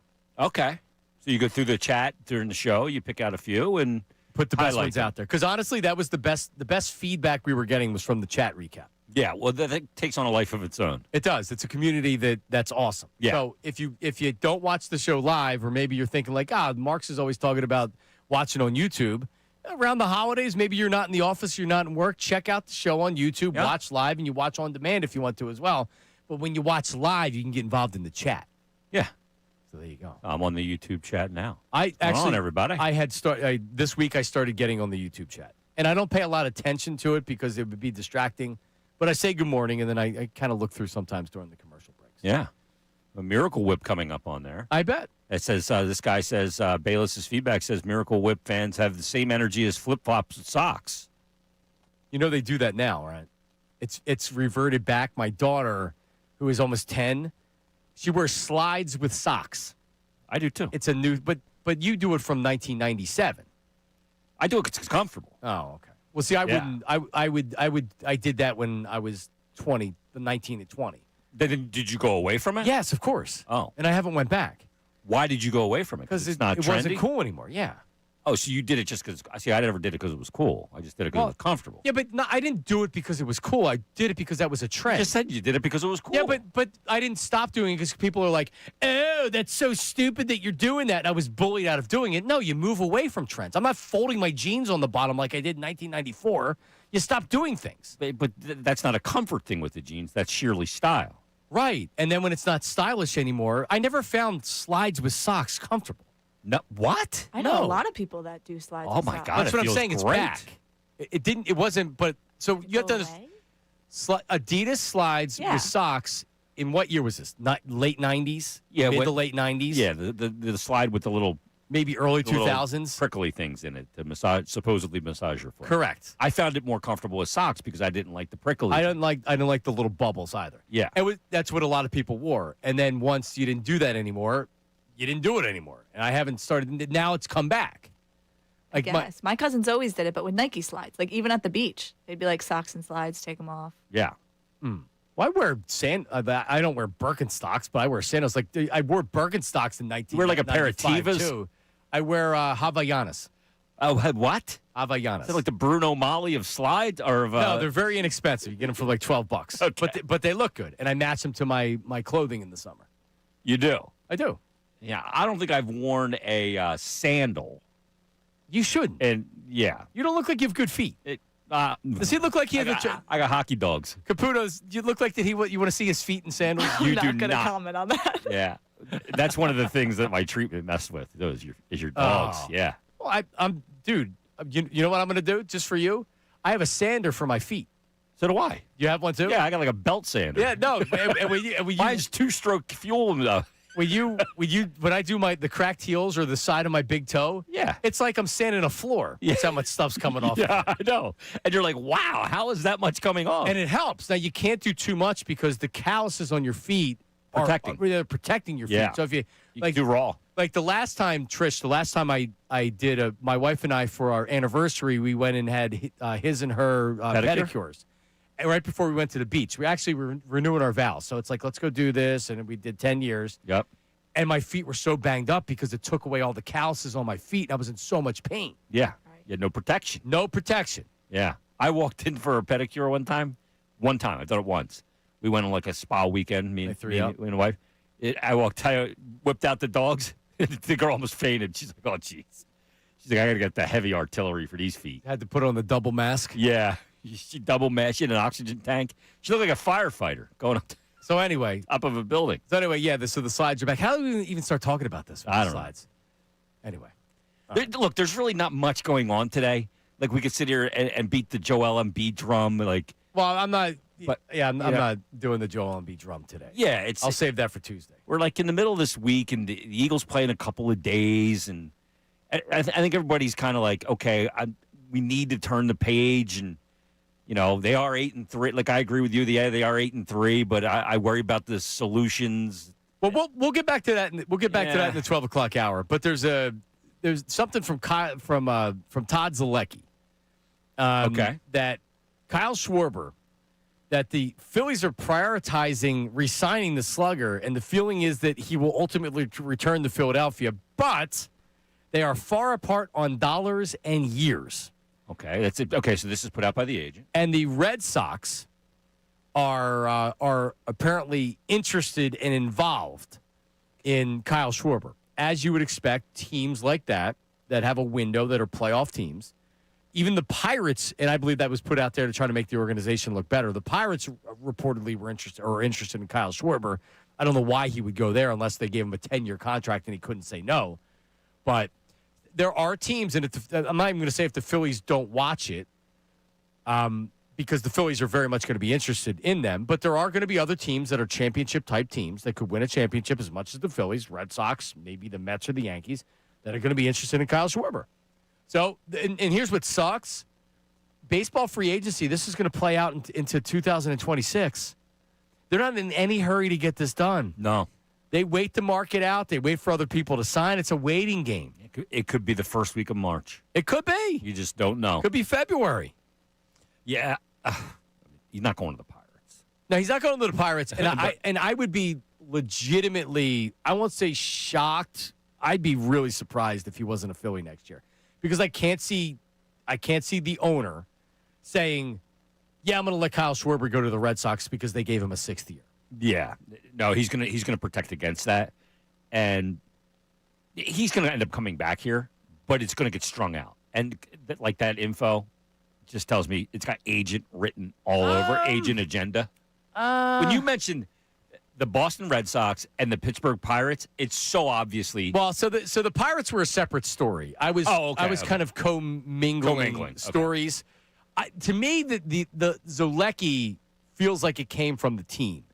He went to the team and said, "Hey, what's the latest on Kyle?" And they said, it's still our priority to re-sign him, but we're far apart right now. We need to be able to work this out. And anybody that follows baseball free agency realizes these deals don't get done quickly.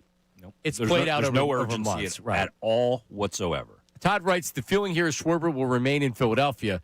This feels somewhat similar to Real Muto's free agency in 2021. Now, JT apparently is also getting feelers from teams out there.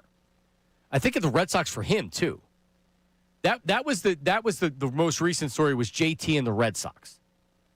Because the Red Sox and Schwarber is just like kind of a rumored destination. I think there's actual – like, I would let JT walk before I would let Kyle Schwarber walk. Yeah, I think he's more imperative to keep Schwarber over JT. Ideally, I think you like to bring them both back. Yes. That's the ideal. And that's probably what happens. But if you're asking me to pick, I'm bringing Schwarber. Caputo picks Schwarber or Real Muto. You're not bringing both back. I want the catcher. So you want the catcher? Yeah, I do. Where are you going? Schwarber.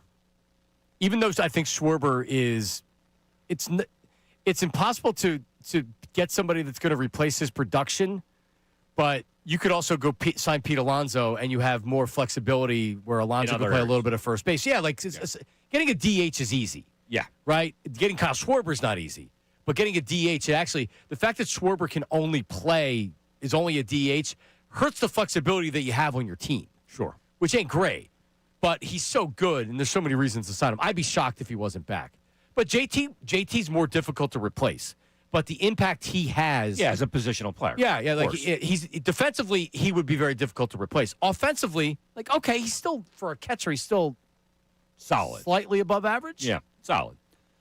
Are you one of those people that, at this point, as we sit here on, the 26th of November, that you're ticking down the days until pitchers and catchers? I have not done that yet. But do you get into that mode? Because I do not. I hate the summer.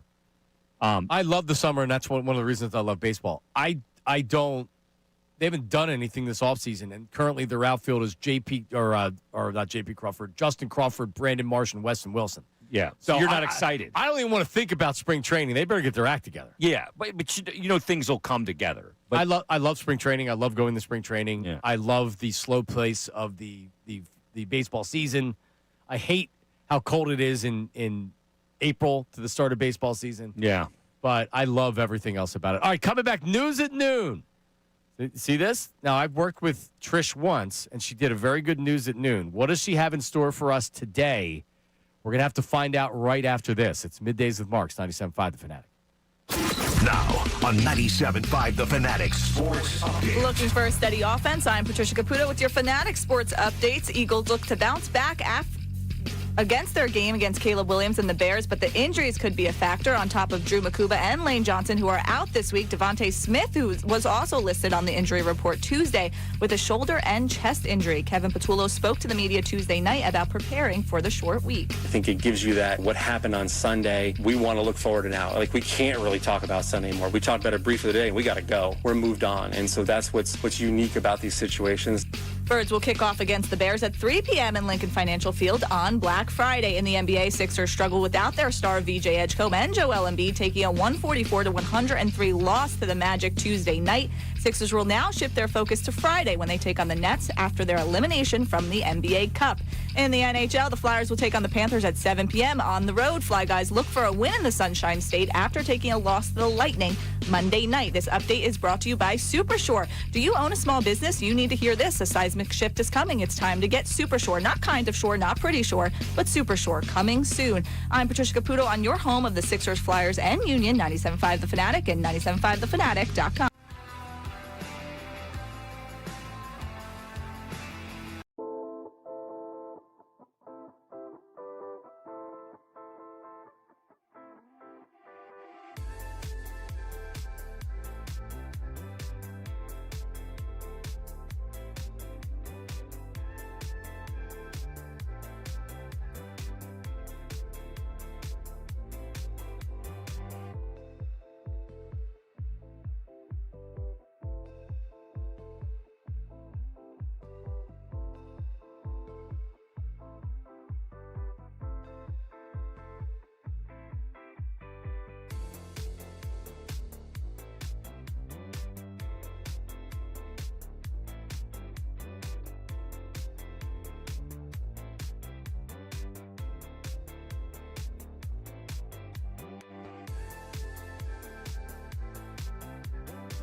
Middays with Marks, Jason Bertinas, Patricia Caputo on 97.5 The Fanatic, WPEN and WPEN HD1 Burlington, Philadelphia, Beasley Media Group Station, broadcasting live from the Comcast Business Studio, powering possibilities. 12 o'clock hour brought to you by Service First HVAC, offering 0% financing for 48 months, rebates and tax credits up to $4,300 when purchasing a heating and cooling system. Learn more, ServiceFirstHVAC.com. Let's not waste any more time. Let's get to the news at noon. This city needs its news. Now, it's time for I'd like to be remembered as a good newsman. the news at noon That's the coolest big story I've ever heard in my entire life. That's insane. with Ray Dunn.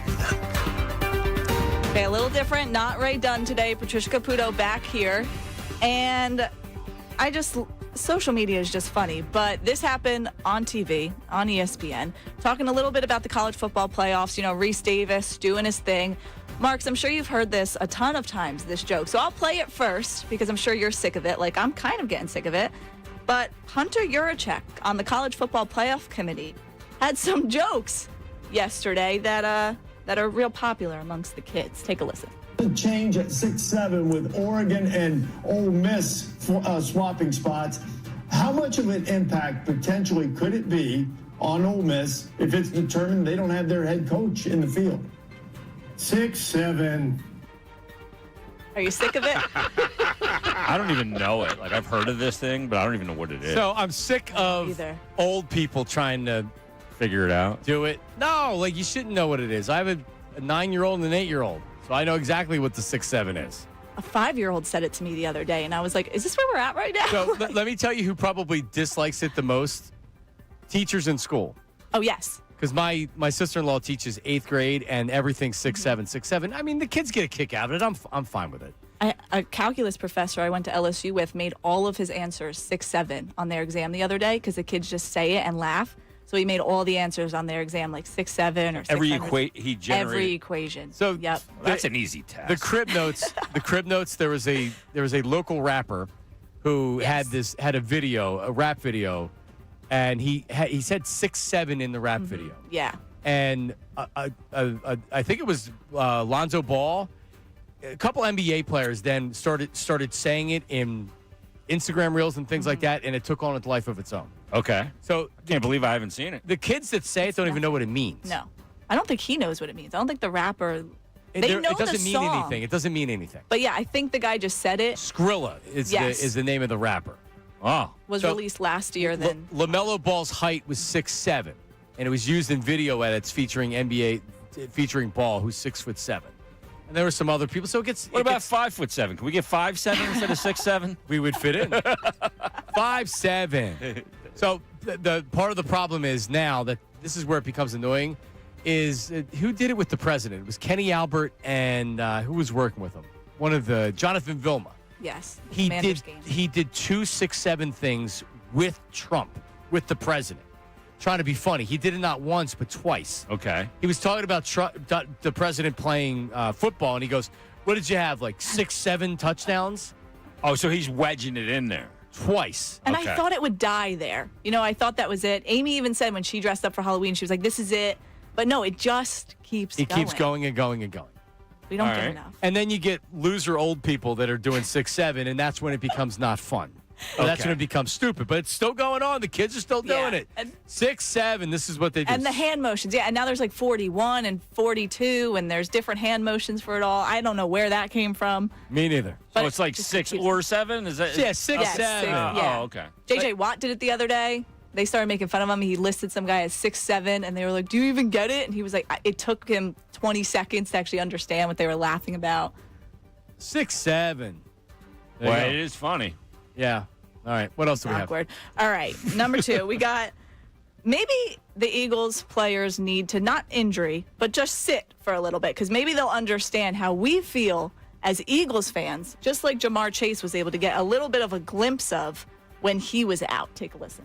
It wasn't hard watching the game at the end of the day. It was just, I guess I could finally say I know how Cincinnati fans feel watching the game. It was a little nerve-wracking for me. Usually when I'm in the game, it's not nerve-wracking, but watching it was for me. Nerve-wracking, Jason? Nerve-wracking. Very. Little like if you're an Eagles fan, it's nerve-wracking, those games, especially last year. Every game, you were like, is this really what this team is? You're trying to figure it out. I will tell you that I was nerve-wracked last year. Like with Saquon, you're going, oh, no, like, we finally have this magic, right? And it could all be derailed by injury. But I don't even... You don't go there? You don't get nervous anymore? I don't, not really with the Eagles as much.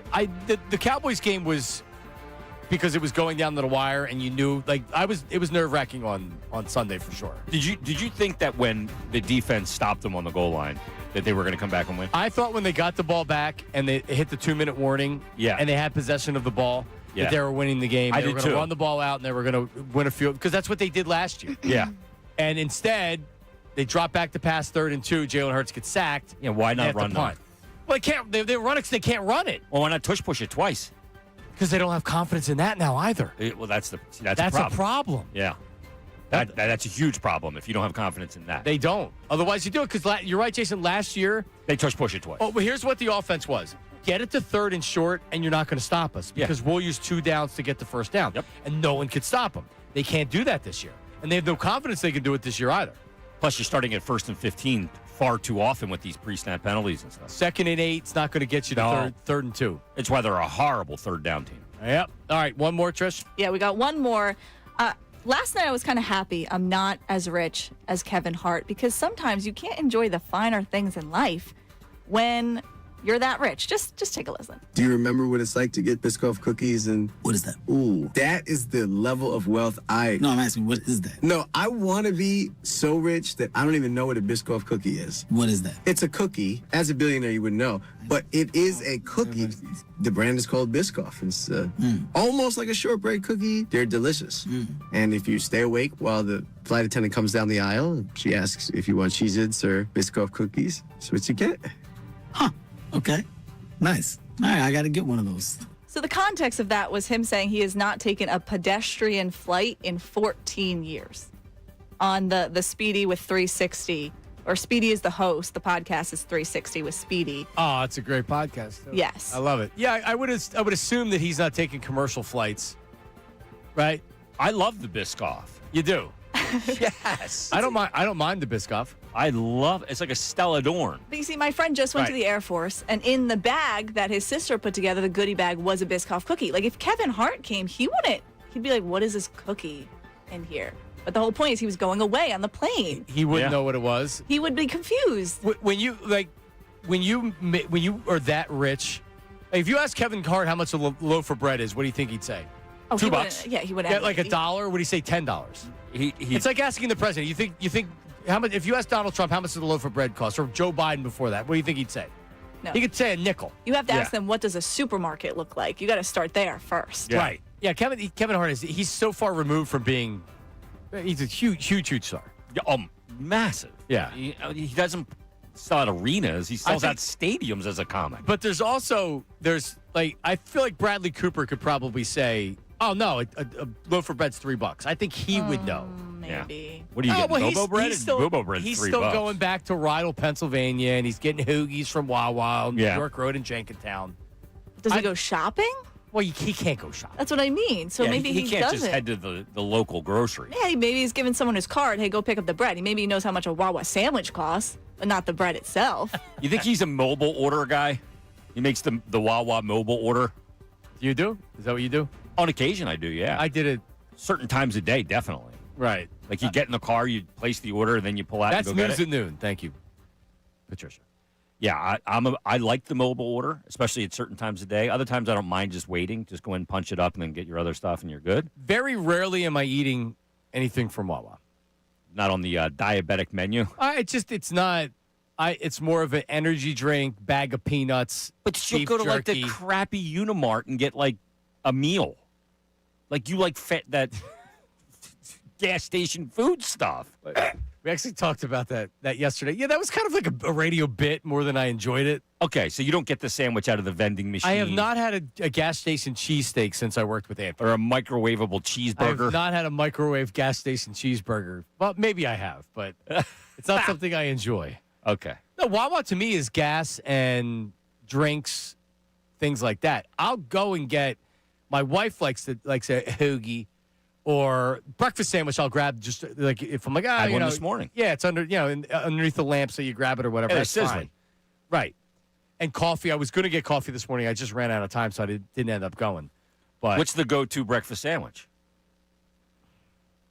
it's probably a. I don't like the pork roll. That's what I had today. But I don't like the pork. Nothing. I like pork roll on the side, or if it's well done, and because they're not cooking on a grill. Griddle, yeah. Yeah, like it's so. Generally, it's probably a bacon, egg, and cheese, or a bacon, egg, and cheese. Yeah. The croissant's pretty good. English muffin would probably be preferred. What about the sausage? So sure, absolutely. Sausage patty and cheese. I like the sausage. Yeah, I'll go with that most often. Last week, I guess it was, the old lady went to the Amish market in the morning. I woke up. It was actually Friday, the day after I had this puck dropping summer. And there was a nice scrapple egg and cheese from the Amish market there for me. Scrapple egg and cheese? Oh, it was unbelievable. I don't do scrapple. I've eaten What do you it. mean? If it's well done with ketchup, I'll eat it, but I would never order it. I don't like it. I don't like scrapple. Well, you think that I'm the weird one? I'm not calling you weird because you like scrapple. You but, grew up here. Yeah, but so what? It doesn't mean you have to like it. It means you got to eat it. No, it doesn't. I don't care if you like I grew up here, so I call it pork roll, not Taylor ham. And I like it. Yeah. No, I don't like scrapple. No, there's nothing. It doesn't really taste like anything other than if you're putting syrup like or ketchup scrapple. on it. Well, I don't know. put syrup and ketchup on it. Yeah. I put ketchup on ketchup, but not on breakfast. That's the no. That's where that's where you have a nice platter of the home fries or the hash browns, the pork roll, because a little bit of ketchup's touching the pork roll, and then you have some cheese eggs, and you're putting the ketchup on the cheese eggs, wheat toast, and things like that. And even if you're going over medium eggs, like some of the ketchup can also get involved in that. Oh no, over medium no, eggs. no, with Yeah, a in the dippy fried egg? eggs. In the fried eggs, yes. No, get out of here. Yeah, there can be crossover. I'll go to the diner and I'll get the 3 eggs over, side of scrapple, rye toast. But don't you find if with the eggs over that the white's not cooked too often, where now it's a mess? If that's a little runny, then I got an issue. It ruins the meal. Yeah. That's why I go over medium. Because it looks like somebody sneezed on your eggs. It's disgusting. It literally ruins the meal. Yeah. But All right. you got to go to a place that you trust. Hash browns or home fries? I prefer hash browns. I'm kind of back and forth. Which is more crispy. Yes, that's why less potatoey. I like the hash browns if they're well done. If they're cooked well and they're well done. If they're not, though, no, I'm not a fan at all. So if you're going crispy on both sides, A-level hash brown, A-level home fry, I go A-level home fry. Well done. Like that place in Hatboro, Daddy Pops, makes great home fries. They ask, do you want onions or without onions? And 'Cause you peppers? can get them out of the way. I don't think they put peppers in. They don't put I'm pepper? not a fan. No, it's with onions or without, and it's always with. And it's really it's worth going just for the home fries. Yeah. But if it's a B level, I'll take the B level hash brown over the B level home fry. Okay, that's All right. fair. That's fair enough. All right. Yesterday, just to get back to some Eagle stuff here. Yesterday, I heard Bill and Ricky were talking about Nick Sirianni, and I thought it was an interesting discussion. I think you had actually did we do it on the air or off the air when we were talking about Nick Sirianni and like the success level he's had, but no one actually gives him the respect of it. So, at what point does Nick Sirianni get the benefit of the doubt? It's Wednesday. They had a terrible loss to the Cowboys. I get it. They're still one of the top teams in the NFC. They won a Super Bowl last year. They were in a Super Bowl, 2 Super Bowls in 3 years. That's unprecedented with the Eagles. This is the best run in franchise history that the team has right now. And I get it. They have a ton of talent. But you have to give Nick Sirianni credit for being able to take the talent and mold everything together and continue to win. A lot of egos, a lot of high-paid players on this team. Yep. And his job is to manage all that. Yeah, and it's not an easy thing to do. So at what point, what does he need to do to actually gain the benefit of the doubt? The team's still 8-3. He already should have it, frankly, based on the success that But he he's had as a doesn't. coach. But he doesn't. Because we don't know what exactly he's accountable for. Because he doesn't call plays. Here's Bill and Ricky yesterday talking about it. Why don't they give him that level of respect? I want you to look at it like this. When Vic Fangio came here, he was given a warped piece of wood, and he made it a beautiful piece of furniture. Nick Sirianni's been given a golden platter on offense. And you know what he did? He's melted it down. I can't disagree with you more. I don't care if you disagree with me or not. I don't care if you disagree. So he was given a gold platter on offense, and he's melted it down. I mean, just remember this. When he came here, do you remember the first year of Nick Sirianni? He had never called plays before, but he was an offensive coordinator. Yeah. So we've seen other coordinators that didn't call plays come in. Andy Reid never called plays. He came in. That's been his offense for 20-some years, even though he allows the quarterbacks coach. Yeah, he allows his coordinators to call plays, but that's an Andy Reid offense, and he takes over play calling whenever he wants to. Yeah. There's nobody's worried about whose offense that is. That's Andy Reid's offense. Nick Sirianni comes in, and they couldn't wait to get him from stop calling plays. He was horrible. Yeah. If you remember, he had no feel. He barely ran the ball. Yeah. I could pull up the game logs. I remember a game against the Cowboys. They ran the ball, 5 or 6 times the entire game, something like that. No feel, no rhythm as a play caller. He looked overwhelmed. It was way too much. So Shane Steichen came in. He actually did have success calling plays, and he's got a real talent. He has a real knack for calling plays, and he's done a good job in Indianapolis calling plays. And that was more or less the last time Sirianni has called plays. So when Brian Johnson, when that didn't work out, instead of Nick Sirianni coming in and saying, "Whoa, our season is unraveling.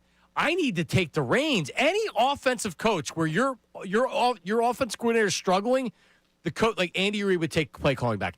Dan Campbell in Detroit this year would take play calling back. Yep. Right? But Nick didn't do that with Brian Johnson, and it doesn't feel like he's going to do it here. No. So I mean, I think that for my money, the reason why there's not the benefit of the doubt is that it's hard to tangibly say this is what he's doing as a manager of the team. Yeah. Other than the record and the success he's having in the wins, they want to see something that's more tangible, like, hey, this offense sucks right now. I'm going to take over play calling, and you're going to see an immediate improvement. I'm going to fix it ASAP. I'm going to fix it. Yeah, he doesn't have that. It doesn't seem like he's the capable club in his bag. It doesn't seem like he's capable of fixing it. Yeah.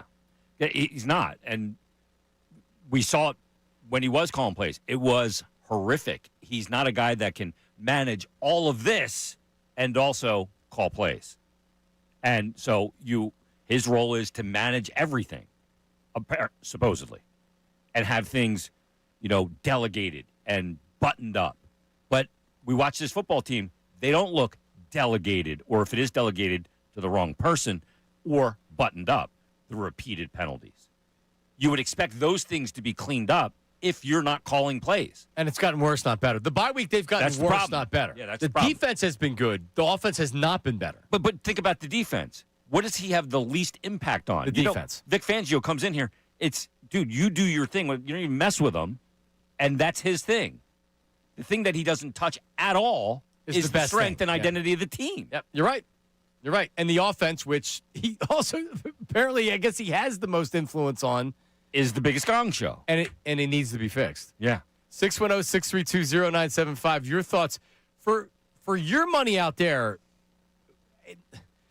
I catch myself talking out both sides of my mouth because I do understand what he does and what he does well. And it's part of the reason why the Eagles have still been successful. But at the same time, I'm almost ready to bail on them when they start losing games. Yeah, I think people just have never been able to quite put the finger on it with him. All right, we'll come back. Middays with Marks, 97.5 The Fanatic. Now on 97.5 The Fanatic Sports Update. Looking for a steady offense? This update is brought to you by Supershore. Do you own a small business? You need to hear this. A seismic shift is coming. It's time to get Supershore. Not kind of sure, not pretty sure, but Supershore coming soon. Eagles are looking to bounce back against Caleb Williams and the Bears Friday, but injuries could be a factor on top of Drew Makuba and Lane Johnson, who are out this week. Devontae Smith was also listed on the injury report Tuesday with a shoulder and chest injury. Kevin Patullo spoke to the media Tuesday night about preparing for the short week. I think it gives you that what happened on Sunday. We want to look forward to now. Like, we can't really talk about Sunday anymore. We talked about it briefly today, and we got to go. We're moved on. And so that's what's unique about these situations. Birds will kick off against the Bears at 3 p.m. in Lincoln Financial Field on Black Friday. Sixers have off tonight, but will prepare to take on the Nets at 7:30 p.m. Friday. This comes after they were crushed by the Magic Tuesday without stars VJ Edgecombe and Joel Embiid. In the NHL, Flyers will take on the Panthers at 7 p.m. on the road. Fly Guys look for a win in the Sunshine State after taking a loss to the Lightning Monday night. This update is also brought to you by Morgan Stern Hair Restoration. Great teams stick together, and so does great hair. Morgan Stern Hair Restoration championship results. Visit morgansternhair.com or call 610-980-4000. I'm Patricia Caputo on your home of the Sixers, Flyers, and Union, 97.5 The Fanatic and 97.5thefanatic.com.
I have to put a Chip Kelly drop on the board. Ready? Oh, that's not a good one. Remember, Chip we talked about Sirianni during the break, and it's like, well, like, who do we like, and why do we like coaches in the city? Chip, we loved. We thought he was the next Belichick. Yeah. He was going to revolutionize the game. He got rid of Deshaun Jackson and LaShawn McCoy, and Eagles fans should be embarrassed at their behavior and how we kicked them out the door. Like, oh yeah, Shady, you dance too much in the backfield. See ya. Yeah. Hey, Deshaun, you're see ya. Yep. And meanwhile, Chip had no talent on this team and totally ruined anything that the Eagles had. Yeah, he set the franchise back, and when it turned on him very quickly. Very quickly. I just always felt with him, something's not right here. It wasn't just a personality thing. I had been forewarned about him by somebody that played for him in college. New Hampshire? No, Hopkins. Huh. Okay. And he was a defensive backs coach there. But something just always felt off to me. Yeah, I don't necessarily know if I want to call him a bad guy, but definitely not a good, not a leader of men that you need in football. He was quirky. Yeah, he was quirky. Much better suited in college, but still, he got whacked from the Raiders because that's a god-awful offense. Nobody should be surprised. Other than the 1 year at Ohio State where they won, and look at the talent on that team as offensive coordinator, he actually went to UCLA. Didn't do too bad considering how bad UCLA is these days. Yeah. But he was a disaster in San Francisco. He's 2-14 in San Francisco. We know what he did his last however many games here.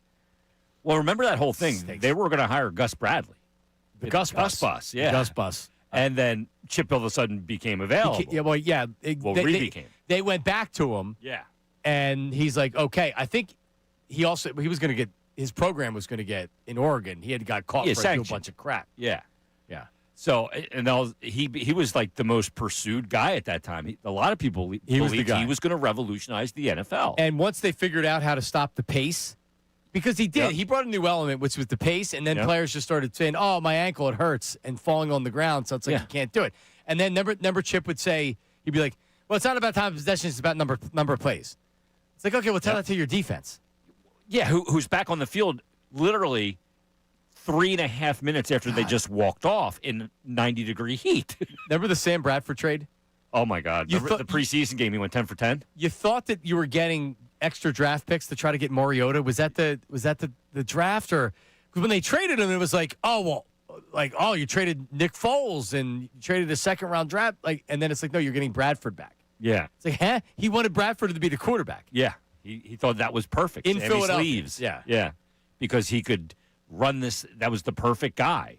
We all assumed it was Mariota because, for obvious reasons. Oregon, yeah. Yeah. Mark Sanchez was the perfect quarterback for Chip Kelly because he was mobile and Chip Kelly's offense. Oh, God. What a horrible time in Eagle history. So the only thing that was good was with the day he got fired. I remember getting almost home from the show that day and getting a phone call. Chip got fired. Can you come back? Really?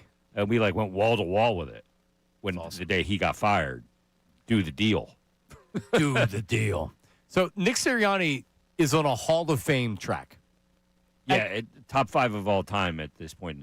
Bill Barnwell did a good write-up, was it late last week from it, where he literally, the headline is Nick Sirianni the most scrutinized good coach in the NFL. And he goes over a lot of reasons why that he's scrutinized.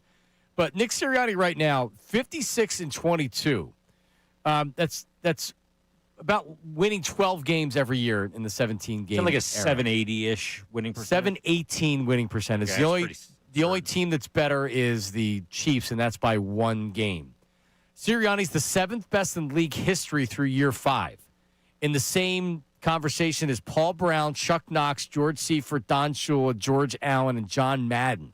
Wow. 4 Hall of Famers. A guy like George Seifert was taking over a Hall of Fame team after Bill Walsh left. Yeah. So he was never looked at as being this all-time great coach. Behind Sirianni, Joe Gibbs, Tomlin, Harbaugh, Mike Ditka, and others. It's hard to, when you're trying to be fair and objective, they have a ton of talent, but what he does well is he he keeps everything moving. He keeps all these high-paid players on the same page to where they're playing really hard for him. They do. They play hard for Nick Sirianni. Yep. But here's where it's starting to crumble a little bit. Turnovers, penalties, and a text. Trish says what about Nick Sirianni? Sirianni gets the benefit of the doubt when he tells us what he does. He doesn't run the offense. He doesn't run the defense. He doesn't maintain a strong culture. The culture. Is it cracking a little bit with the A.J. Brown? And it just seems like that there's a little bit too much turmoil offensively with the But that's been for 3 years. Yeah. I mean, that's not new, right? And somehow he still keeps it together. They've won 8 games. I think Harry said the other day to me, they haven't trailed a game since week 3 or 4 or something like that. The stats are eye-popping when you look at it. Look at this team over the last 25 games and their record. Like, he's got this resume, but 5 for 5 and we going don't into the love him. playoffs. Nope, 5 for 5 going into the playoffs. Yeah, I mean, do you ever hear from somebody say, "I love Sirianni"? No, it's and you had mentioned that, and it is because I like him, right? Do you? I do. I like him. I don't know if I do. I like him. I think he's a good dad, right? I liked it. I didn't like when he brought his kids to the press conference as a human shield. Yeah, but like to me, he seems like a good dude. He's weird, man. Like you had can't said, put your finger on it. You don't know if you like him, and I think that's how a lot of Eagles fans are. Yeah, look, I respect what he's done.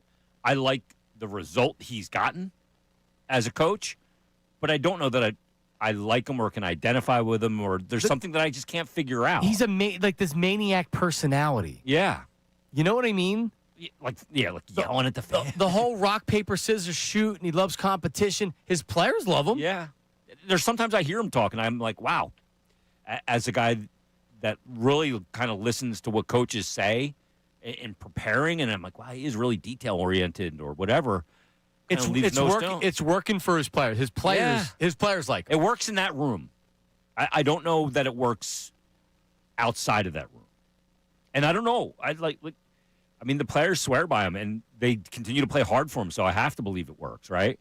But I can't put my finger on him. I'm obviously not around him as much, but he does something that gets those guys to buy in. There's no doubt about it.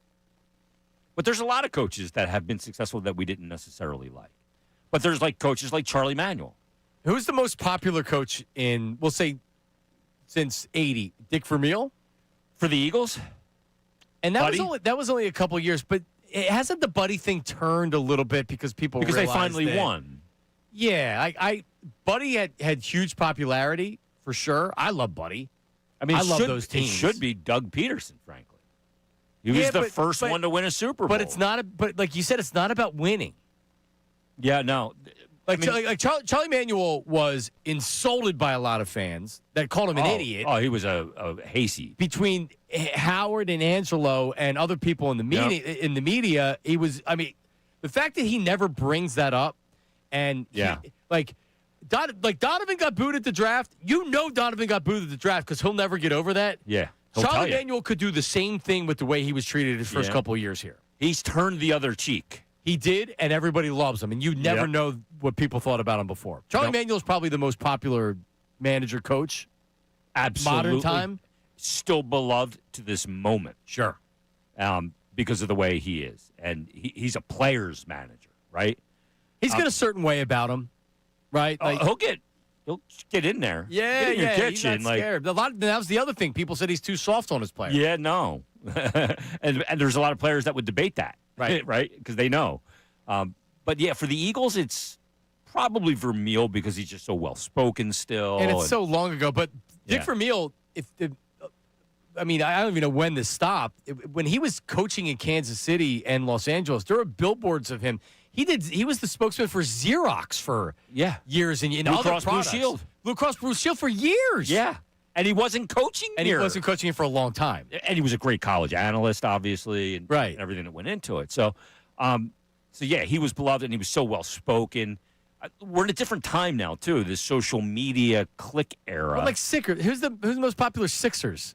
coach? Coach of probably. Everybody loves Jimmy Lynam, but I mean, you got to go back to 1983. Billy C. That's Yeah. come on, we're going back 40 some years. Yeah. Larry Brown. I guess The last time they got to a final. I like Larry. I mean, Brett Brown. Doesn't fit that. Obviously, Doc Rivers didn't fit that. And I like Brett Brown more than most did. I really like Brett Brown.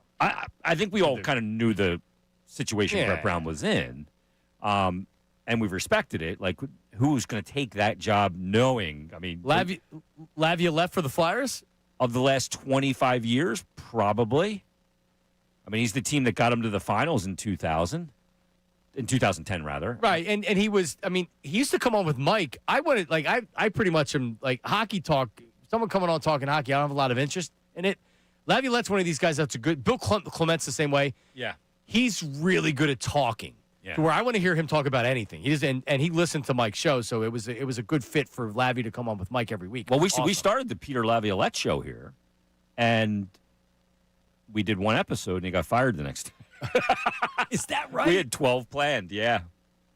Yeah, when the Flyers first came here, we planned that, and we did one at Ponzio's. And I do remember that. And we got whacked at the beginning of the season. He got whacked the next day. 610-632-0975. Kevin Foley, our film expert, joins us at 12:55. Couple phone calls next segment. We'll hit the text line as well. One text says they don't care what Sirianni's done. It's what he's going to do right now. We'll get. I understand that. We'll get to some more of that as well. It's Middays with Marks, 97.5 The Fanatic. John Kincade and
right, here's what we got coming up. It is our film ace, Kevin Foley, longtime NFL Films executive producer, former collegiate quarterback. He's actually been doing Wednesdays because you've been working Wednesdays, I guess, because I feel like you've been on with him every time almost. Yeah, this is like the third or fourth time easily. Yeah. So I love talking to him. He is going to break down exactly. I feel like this is every week.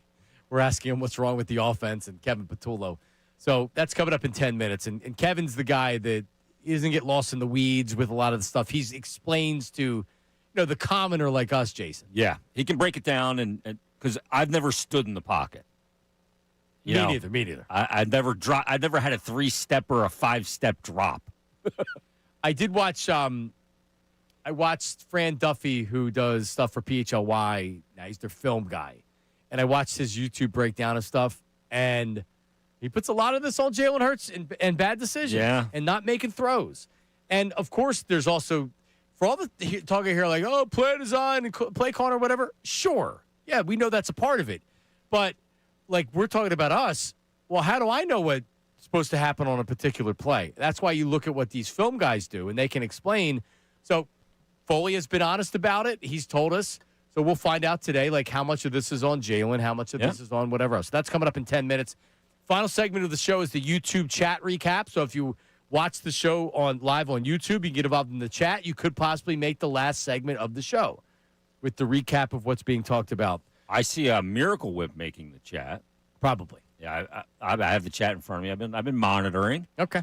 So yeah, boxed potatoes for Thanksgiving, probably. You have not been received well in that regard. I have to admit. Disappointing. I have to admit, and I can understand the criticism. What would Mikey Miss say about you doing that? He would murder you. You'd be dead. He would Google me. Yeah. You might dry heave. He used to get. He might so mad at me, be like, because I would eat like jar sauce. I know, but it's exactly what I thought of. Yeah. When you said it. Yeah, like he would kill me for that. Yeah, what do you want me to do? Get a big pot of sauce going on with tomatoes and everything else? Give me a break. You'd be like, yeah, you're a meta guy. But you want me to fake like I'm Italian? Yeah. Like so many already do in this city? Right. You know what I mean? Like I'm not going to fake like my wife, who is not Italian, is home, mixing up a pot of gravy. Right. Oh, she's got the Angela. That's a good Italian. Yeah, I was wondering if she was. No. Was Italian. Definitely. Angela. John, we were dating. I went to her apartment one time. She made me dinner. She made me spaghetti. First of all, she made a half a pound of spaghetti. Who doesn't cook the entire pound? Like, I was pissed at that. And she got jar sauce, and she was at that. She didn't know how to cook. She just thought the more stuff you put in it, the better stuff would be. Right. She put cinnamon in spaghetti sauce. Oh, so she didn't know how to cook at all. She put cinnamon in spaghetti sauce. I'm eating it. I'm going, did you put cinnamon in this? And she goes, yeah. You married her anyway. I go, this is horrible. I like, give me blunt. some. Do you have some butter? Like, I'll just have buttered noodles. I'm with you, Trish. I would have at least faked it. No, we were already at that point. Oh, okay. Where we didn't have to fake it. We were probably already passing gas in front of You're faking at that point. Fake it to make it. Oh, I thought this was like first date. No. And you were No. like, this is disgusting. No. All right. Well, so I may pivot to the She can Bob cook Evans. now, though. If I pivoted to the Bob Evans mashed potatoes, would that make things look better, Trish? No, go get a sack. None of it looks better. I can tell you this. Not that. I can tell you this. I knew what you meant, a sack of potatoes. Yes. Not go get a sack, you loser. I can guarantee you this. There's a 0% chance I'm buying potatoes and boiling them and making mashed potatoes. Get someone else to do it. No. Yeah, sign it. I don't care. Last time we did it, they didn't know. But you would know if you knew how good You normal announced mashed it on potatoes the were. air. Yeah, now they know. Knucklehead Now they're Smith. upset. Well, it tells you. It now tells you got you, a conversation at Thanksgiving. It tells you that I don't care. Like, you don't like my potatoes? See it. Don't come next year. Okay, who's coming? Who's a potential candidate to pick up a thing of potatoes and make mashed potatoes proper? My mom. But Okay. I'm not going to ask her to do that. Maybe she's listening right now. She's going to say, fine, I'll make them. Does she come the night before? No. Okay, she's coming day of. Yeah, it comes so the she day can of. bring the potatoes almost fully cooked in a tin and then do the final cook and heat at your house. But again, here's the Am thing. I right, Trish? Yeah, no, you can heat it up. Like, she'll bring food over. Everybody's bringing food over. I got the turkey and some sides and stuff. There's other food that's being brought over. I don't want anybody to make mashed potatoes. I'm perfectly fine with whatever potatoes I know we you make. are, but everybody else is insulted by the fact that you cut the corner. What if you outsource it? Like go to a restaurant or something that makes mashed potatoes, and that's a little better at least. They're probably he's going to Bob Evans' restaurant to get the ones that are in the store. Right. At the grocery store. Which would be, no, but you can get a really good mashed potato out. I'm not outsourcing it. No, I'm perfectly comfortable with it. I have no problem. See, Tricia, I don't know any restaurants that are known for the mashed potato. But it will probably be That's the better point. taste. Yeah, you don't need to be known. Yeah. No, but that's the point, and that's why I don't care, because that's not something that anybody actually cares about. You're getting mashed potatoes, you're putting it next to the stupid turkey, you're putting it next to the stupid stuffing, and the green bean casserole. Now all and of a then sudden the turkey's stupid. No, but this is how we started the discussion. The meal's fine, but it's not the best meal you're going to have all year. I don't wait all year long. Certainly for at your house That's it's the not. whole point. I don't wait all year long for a turkey Thanksgiving dinner. I just don't. It's fine. Because of your take on the turkey not being that good of a meal, you cut the corner on one of the major things on the plate. It's not like the potato's a cranberry. He's too excited for the turkey sandwich that's coming. That's a good point. The leftovers are definitely worth doing all the work. And the leftover mashed potato isn't good. It's just not. It gets watery. It's not as good. Yeah. So what does it matter? The turkey's good. You can make do though with it. If you heat it up the next day. I think you're cutting a corner on a core element of the of the Thanksgiving feast. We will hear. Would you ever cut a corner on the green bean casserole and just buy one like a Stouffer's green bean casserole? No, but I could have bought the frozen, or I could have bought canned, because the recipe you can either use fresh, you can use the frozen, or you can use the canned. I didn't. I got the fresh. You got fresh green beans. You're gonna snip those. I got fresh green beans. So I'm not for me. It's not about. I don't mind doing a little bit of work for it. I guess I just like the green bean casserole more than I care for the potato. I can have the mashed potatoes on the side of the stupid turkey. A good green bean casserole is something I'm actually looking forward to. Yeah. No, because you don't have it very often. No, what are you looking forward to more? A good green bean casserole or mashed potatoes? I like them all. Green bean casserole. Because I'm a food combiner. So that's why. Okay, well, you say mashed potatoes. That's why I'm putting the effort into the green bean casserole, and I bought fresh green beans. Okay, what's this? What's the stuffing situation? My mom makes a sausage stuffing. A filling? That's very good. And my wife doesn't like the sausage stuffing, so we got savory stovetop. Okay. So there'll be two types of stuffing. Okay. Yeah, quite the variety going over here. I'm going to come over. Well, you're not supposed to stuff the turkey with stuffing, by the way. No, you're not supposed to eat that. Well, yeah. It's all turkey juice. Yeah. Where's that sound effect? I drive. I'm assuming Mike's not listening this morning, because he would be texting me if he was. Would have gotten a text already. Maybe he's mashing the potato. All right, coming up next, Kevin Foley, longtime executive producer over at NFL Films, been breaking down film for years. What does he see when he goes back and he watches the Eagles? What does he see with this offense? Here's the thing with Kev. Let me just say this before he comes on. There's been times when he's come on, he had to be very critical, but he also came on after the perfect game when he had the perfect passer rating. Yep. And like Kev calls it like he sees it. Oh, yeah. So, and this isn't going to be all Jalen Hurts, because we know it's not all Jalen Hurts. Yeah, it's not a hatchet job. That's not what he does. All right, Foley's coming up next. Middays with Marks, 97.5 The Fanatic.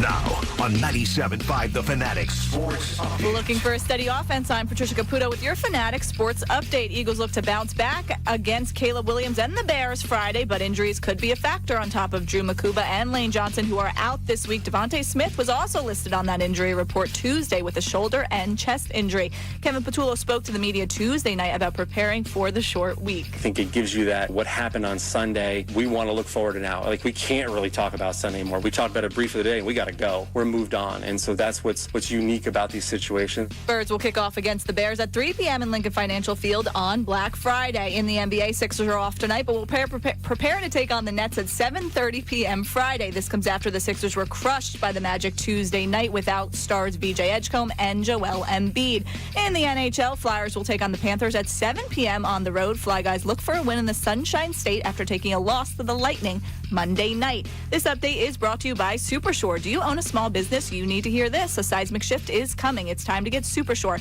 Not kind of sure, not pretty sure, but Supershore coming soon. I'm Patricia Caputo on the home of the Sixers, Flyers, and Union, 97.5 The Fanatic and 97.5thefanatic.com.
It is Middays with Marks 97.5, the Fanatic HD1, WPN, HD1, Burlington, Philadelphia, Beasley Media Group Station, broadcasting live from the Comcast Business Studio, powering possibilities. All right, let's get to him. He's our ace at Playbook Foley on social media. You can see his breakdowns on there. He does an excellent job. Long time NFL Films, former collegiate quarterback, the pride of Cherry Hill East. His name is Kevin Foley, and he joins us right now. What's up, K. Foles? What's up, fellas? How you guys doing? Oh, man. It feels like a Friday. It's only a Wednesday because of the game on it feels like a Friday because of Thanksgiving, too. But it's been a long week after that Eagles loss on Sunday, Kev. What were your immediate takeaways after watching the game in real time and then going back and watching the film?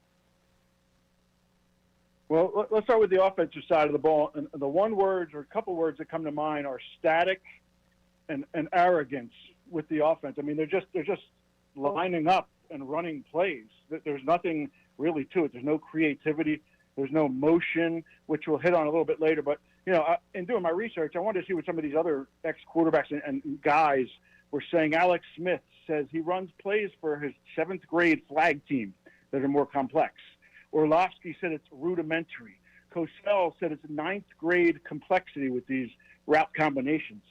And that's what you see. That's what you see when you watch the tape.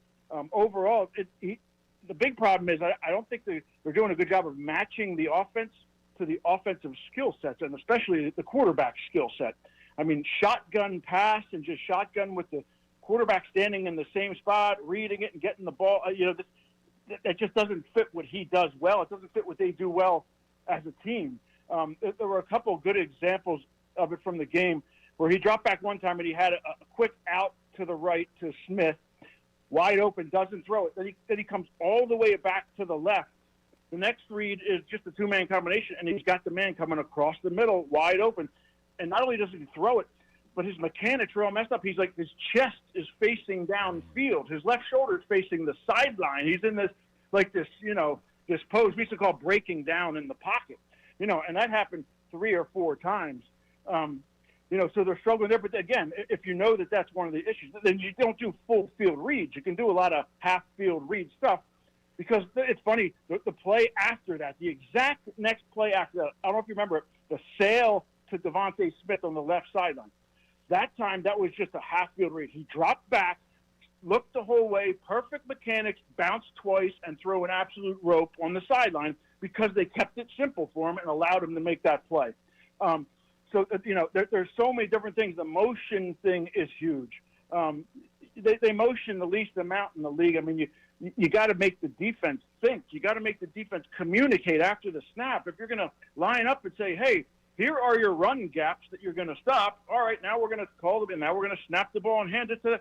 You're not doing anything. You're not adding anything. You're not making it easier for the offense. You know what I mean? So there's anything that falls off this bad and is this bad. It's never going to be one thing, man. There's not one player that could make it look this bad. Kevin, when you look at it, you see the first half, and there was some motion, and they were utilizing A.J. Brown in the middle of the field. And then anything that seemed, like I said jokingly the other day, that I sent a bunch of highlighters to Kevin Petula so that he could realize what works and what doesn't and maybe go back to what works. But that doesn't seem to happen with Petullo. They kind of abandoned all that in the second half. They had success out of the shot or out of under center earlier this year. They rarely do it. What gives? Why don't they see things that work and then kind of exacerbate using them and the things that don't work and mitigate that? Again, that's the name of the game of being an offensive coordinator or defensive coordinator. But, let's also add one thing. The thing that dominated last year, I mean, they could just line up and do that. They could just run the ball right down your throat. Yeah.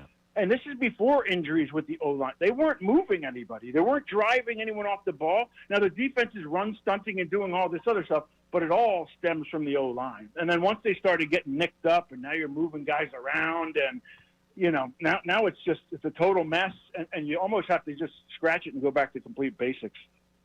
All right, so why do you think and like you're talking about lack of creativity, no motion, they're really making it's a simple offense. Is this the offense they want to run? I hear that a lot. It's like, well, this is what the Eagles want to do. Do they? Or is this what they think gives them the best chance to win with Jalen Hurts as the quarterback? I don't know how they could possibly come to that conclusion. I mean, there's simple stats that show that. I mean, and I played, like you guys said earlier, I played from the pocket a lot. So when I watch quarterbacks, and I watch them all, I've watched them all for, 15, 20 years. You can see when they're not comfortable in the pocket, when they don't want to be in there, they want to get out, they want to be right. And here's the funny part: he escapes 30% of his drops. That's by far the most in the league, and they're forcing him to be a pocket guy from the same spot. I just don't understand. Move them around at least. Yeah. They don't have any boots. They don't have any rollouts, any sprint outs. But again, all that stuff's way easier to do from under center. It's so limited what you can do from shotgun. There's way fewer ways to help them out. More designed runs and RPOs. That's some of the stuff you do. When you go shotgun, because obviously you're not going to scratch shotgun. You're going to still do it 15, 20% of the time, whatever it is. More designed runs, more RPOs. You saw his 7-yard touchdown run? Like, come on, man. What other quarterbacks in the league are scoring on that? He made like 4 guys miss, dove in. Between the quickness, speed, and strength, that's his strength, man. Everything should run through that and come off of it. So Chris Collinsworth said this on the Sunday night broadcast. He was wondering if the Eagles are slow playing that aspect of their game because they don't want to use it now to where then teams will be looking for it. Because you're right. What makes Hurts a special quarterback isn't the throwing part of it. He's a dual threat, and they really haven't used it. If you think about it, you want to get the running game going, have the defensive ends worried about Jalen Hurts keeping the ball and running, but they don't do any of that now. Yeah, or just snap it to him and run quarterback power. Now you got an extra blocker in front of him. Run quarterback counter. Go shotgun, run action to the left, and then roll him out. He wants to be out of the pocket, so give him what he wants. That's where he's comfortable. Let him roll and be outside the pocket with the option, half-field reads. You're going to throw this under or this over route, or you're going to take off and run. All 3 positive things could happen from there. Kev, how can we have this? Like I've said this before. When the other team zigs, Kevin Patullo zigs.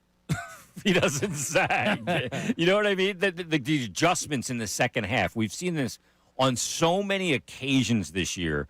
This offense unable to put up anything that resembles anything close to a complete game. How can you look so good in one half and so bad in the second half so consistently? It's incredible, isn't it, man? It's so incredible. I've never seen anything like it. I have no idea how to answer that. It is ridiculous, though. It's almost like they just stop producing, and when it happens for long periods of time. Once it starts, like, oh man, there's going to be a few drives now before we get a completion. It's frustrating. I need a couple things here. Bigsby got 1 carry. Under center. I've heard it. Yeah, it was under center. I heard it explained that they're not stacking the box when Bigsby comes in, and that's why he's having some success. Why? I mean. I think they should give him more carries regardless, but why is he having success when he comes in and Barkley's not?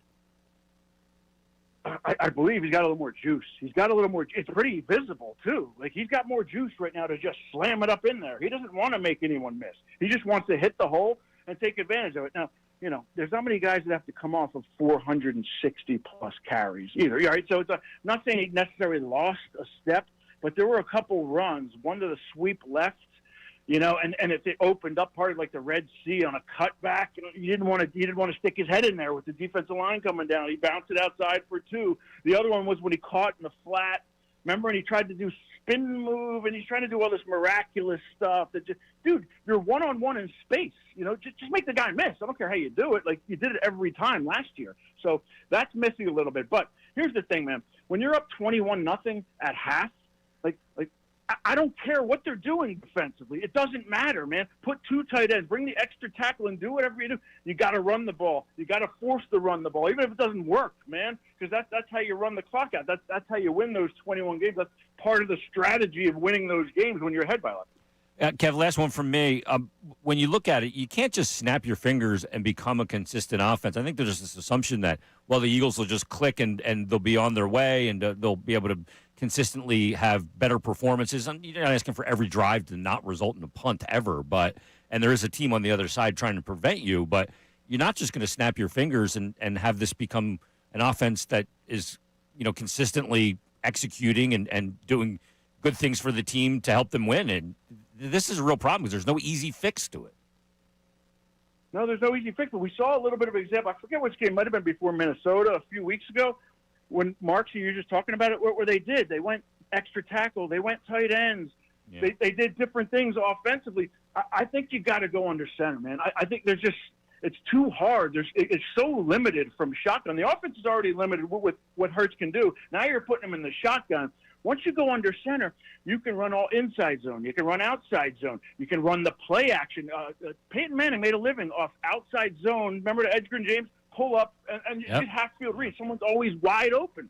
You get the boots off of that, the rollouts, the sprint outs. You can do so many different things. So I think they have to get under center to help him out. It'll help him out big time. Kevin Foley, follow him. It's at Playbook Foley on all the socials, YouTube, X, TikTok. He's everywhere. He's everywhere. MySpace. Giving his breakdowns. I don't think he's on MySpace. No. Giving all his breakdowns. Kev, appreciate it, buddy. Happy Thanksgiving. You going to see Glenn tomorrow? Happy Thanksgiving, folks. Yeah, I'll see him. We should see him. I mean, he's saying he'll be there as of now, but we'll see what happens. All right, buddy. Happy Thanksgiving. I'll talk to you. All right. See you, I like to be at that table. Kevin's brothers with Glenn Foley, who also Cherry Hill East, former Jet quarterback. Yeah. His dad, Ed, played at Boston College quarterback. His brother, Ed, longtime coach at Temple and followed Matt Rule to a couple different places or whatever. See, that'd be Carolina. Yep. And that'd be a fun quarterback conversation at that table tomorrow. For sure. With all those QBs. Oh, man. A lot of that QB knowledge, like them breaking down, you got turkey leg out, and you got to do this. A little bit of everything. Yeah, a little. All right, coming up, there was a fight in the press conference yesterday. I heard Fangio's this. press conference. We got to break it down. His reaction was the best, by the way. I love him. We have that, more on the Eagles as well. That's all coming up. It's Middays with Marks, 97.5 The Fan.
Middays with Marks, 97.5 The Fanatic. John Marks, Jason Martinez, happy Thanksgiving to everybody out there. Hope you have a safe one. Good football games also coming up. How about that? Yeah, good day tomorrow. Chill out. We got good weather tomorrow? I think it's going to be dry, but it gets cold. That's fine, as long as it's dry, because people like to have their Turkey Bowl games at home. Yeah, 44 degrees is the high in Philadelphia. All right, but dry. Dry, correct. All right. Yeah, I don't. Hopefully your turkey's not dry. Hopefully I'm not going to be outside at all tomorrow. You'd be too busy mashing potatoes. I mean, I'm going to be up all night peeling potatoes and mashing them. I'll tell you, you are going to catch some flack on the street for this potato thing. I agree. Yeah. You don't, and frankly, you don't give a damn. No, I don't. No, I'm very comfortable with my philosophy on Thanksgiving. Now, will you bring? I think you should bring Trish a plate on Friday for the program for you and Harry. I'm okay. No, just you can sample it on the air to see how everything tastes, because you cannot do potatoes and you can do the bobo potatoes like you're planning, right? And it may go unnoticed because everything else is so darn good, like the sausage stuffing's good. Kind of my philosophy. Yeah. What matters with the potatoes? It's much more memorable if the other dishes are good. If the turkey, the green bean casserole, the sausage stuffing's good. See, you may be able to overcome it, but I think there's only one person that can decide that, and that's Trish. Okay. So I don't think I'm working. I don't think I'm working with Trish. I'm not on working Friday. with you on Friday. Well, what do you mean? Maybe Monday. Maybe Monday. No, I you don't think can't I'll wait be that here long. Friday. All right, well, I'll drive over to Jersey with There the you go. instant mashed potatoes. Appreciate it. Green Bay at Detroit. Do you have a tax you got to pay to go to Jersey with the instant mashed potato? Yeah, whatever the Walt Whitman is. $6 toll. Is it $6? Oh, yes, it is. Is it really? Mm-hmm. Yeah, but on the way back, you don't get charged. So No, I know, but technically $3. I still thought it was only $3. Oh my Another God. world. That's the last I remember. No, you got to pay to get back into PA, not to get over to Jersey. Right. Yeah, but it's one way you pay. Yes, exactly. So $6 one way. Wow, did not know that. Early game, Green Bay at Detroit. Kansas. That's an intriguing game. Kansas City, that's a great game. Kansas City at Dallas. And then Cincinnati at Baltimore. Joe Burrow will be back, so that is much more intriguing with Burrow back. Actually, even with Flacco playing, those games were fun to watch, man. Yeah. He was airing it out. Absolutely. So three really good games.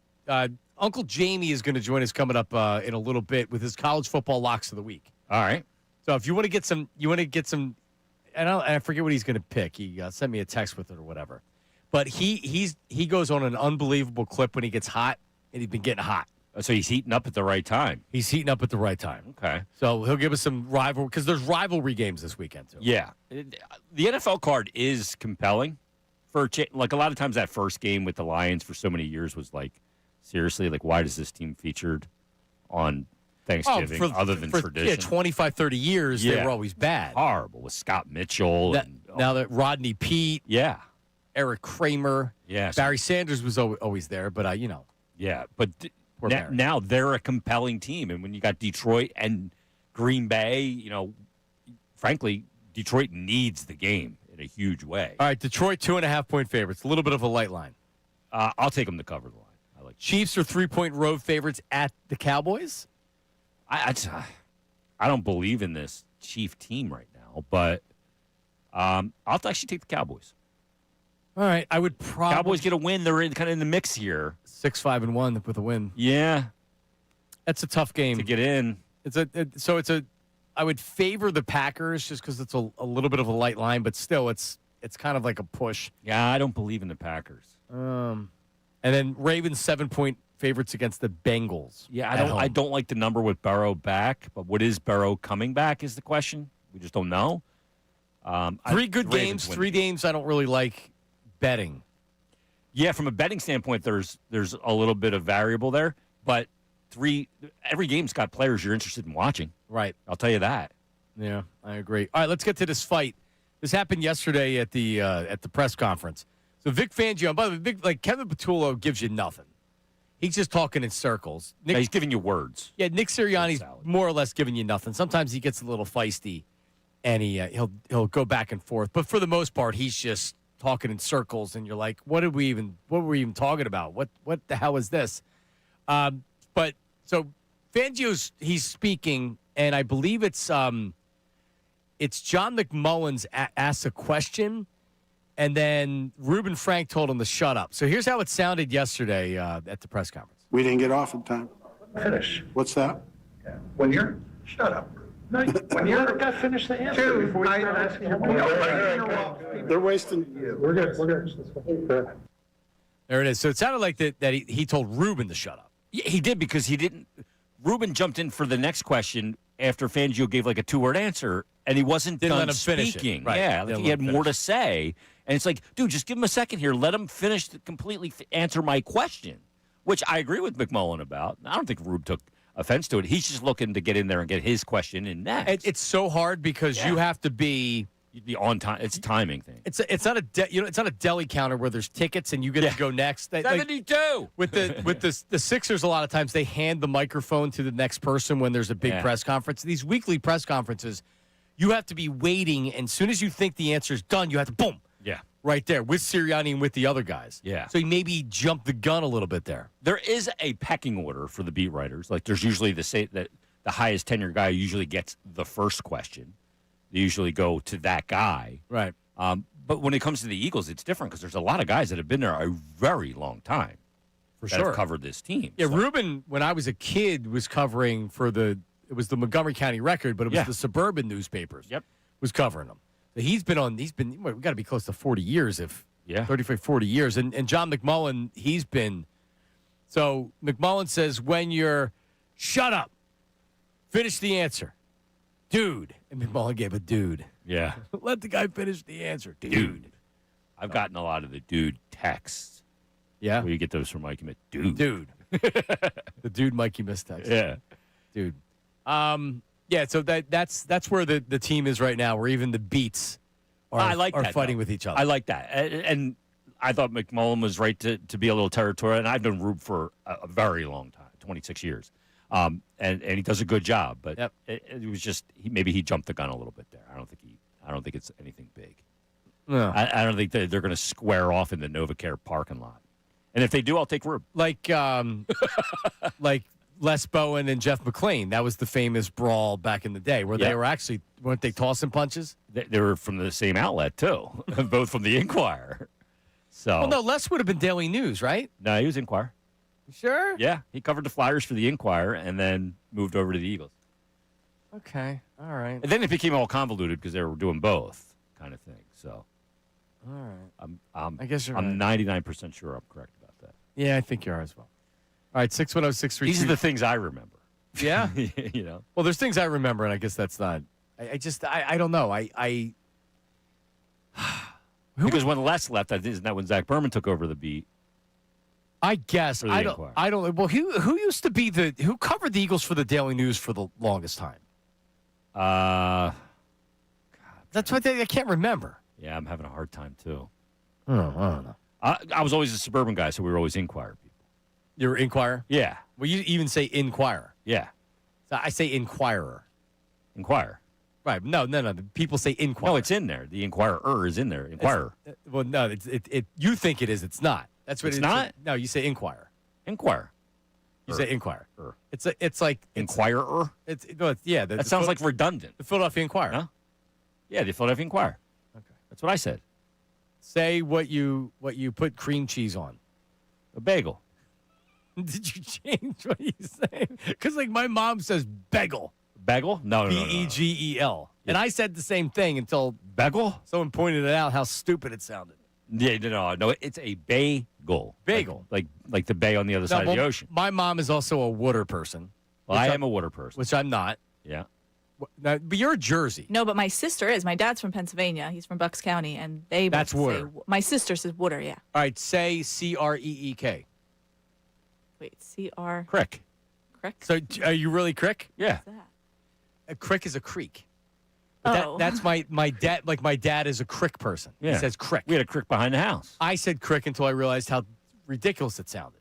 When I used the word crick outside of this area, and they said, "What are you talking about?" I said, "A crick." Yeah. Oh, a creek.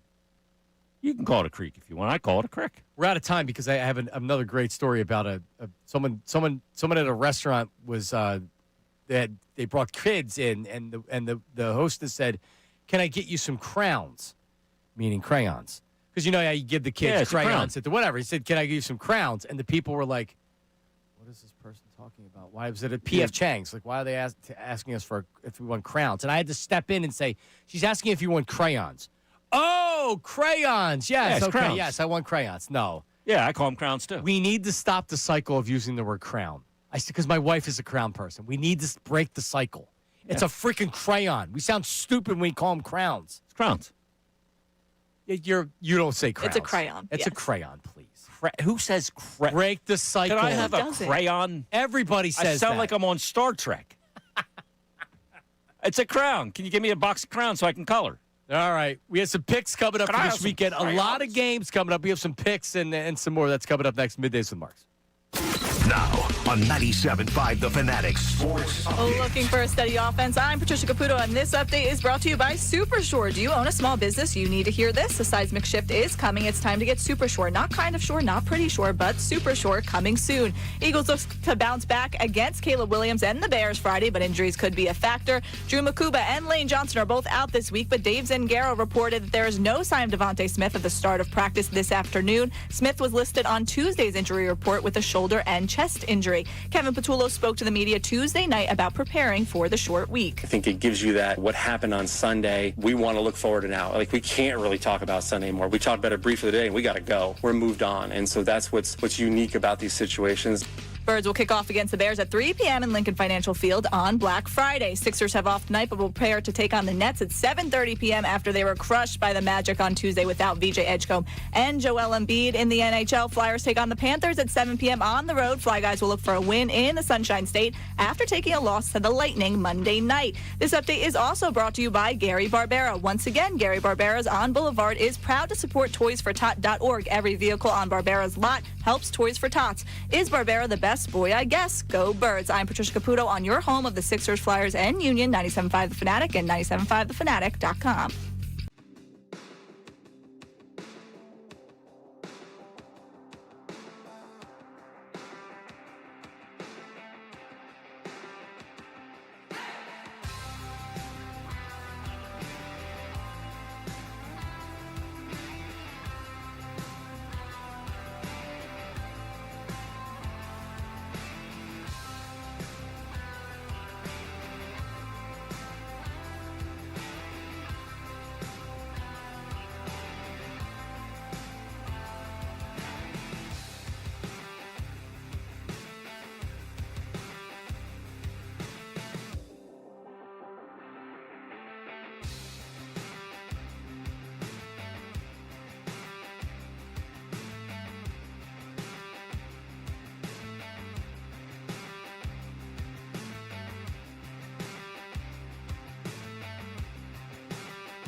God it's Friday. Uncle Jamie was on the line.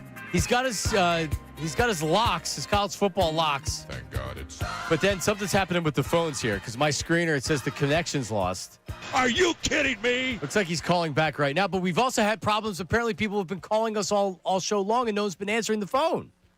So we haven't been answering. Well, I mean, there must like be it rings. There must be phone problems back there. Because Shukri is he's back there, but it wasn't ringing. Because I even went back and I called, and it wasn't making any noise. But there was something that was coming up on the phone. Don't we have the light that goes on when the phone rings? Remember you have the old radio lights that go on when the phone rings? I don't think there's the radio light. But Herb texted me and said nobody's answering. I saw Herb on there earlier. But so it comes up on the screen, but it wasn't being answered.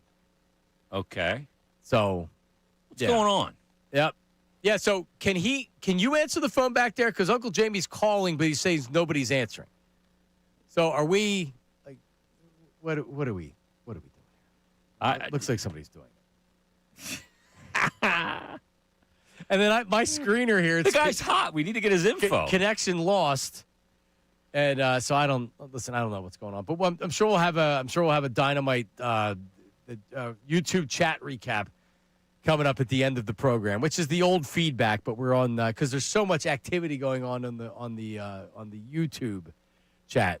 Yeah, so now I'm getting everybody emailing me and texting me saying that nobody's answering the phone. So we're just going to assume that the phones are down. Jeez. What is going on? But I think we have Uncle Jamie from Uncle Jamie's College Football Locks of the Week. Uncle Jamie, are you there? Hello. I am here. Amazingly, the crack team at the station was able to patch through a network for me. So here I am. There you go. Did you call the operator? Dial O for operator. I said EL0975, and I got connected. Yeah, that used to be in Willow Grove. It would be OL9, not 659. You would still see the signs. It would say OL9. Oh my God! Before the area code. We are aging ourselves for we sure. Certainly are. All right, so Jason, normally Jamie and I we do a YouTube podcast. We record it and then it goes up on the 97.5 The Fanatic YouTube page, but because we normally do it on a Thursday and it's Thanksgiving, we decided to not write it to do it live. Uncle Jamie, you're picking some big games this weekend. So Ohio State and Michigan at the Big House. Ohio State's a big favorite, though, 9.5 points. Ooh. Who do you like? Yeah, so, 4 straight years Michigan has beat Ohio State. Famously last year, another undefeated Ohio State team coming in, and they lost at Ohio State. So what's to happen this year? I think Ohio State comes to the Big House and crushes Michigan, crushes them by 18 to 20 points. Ooh. A big win, a statement win by Ohio State. That's it.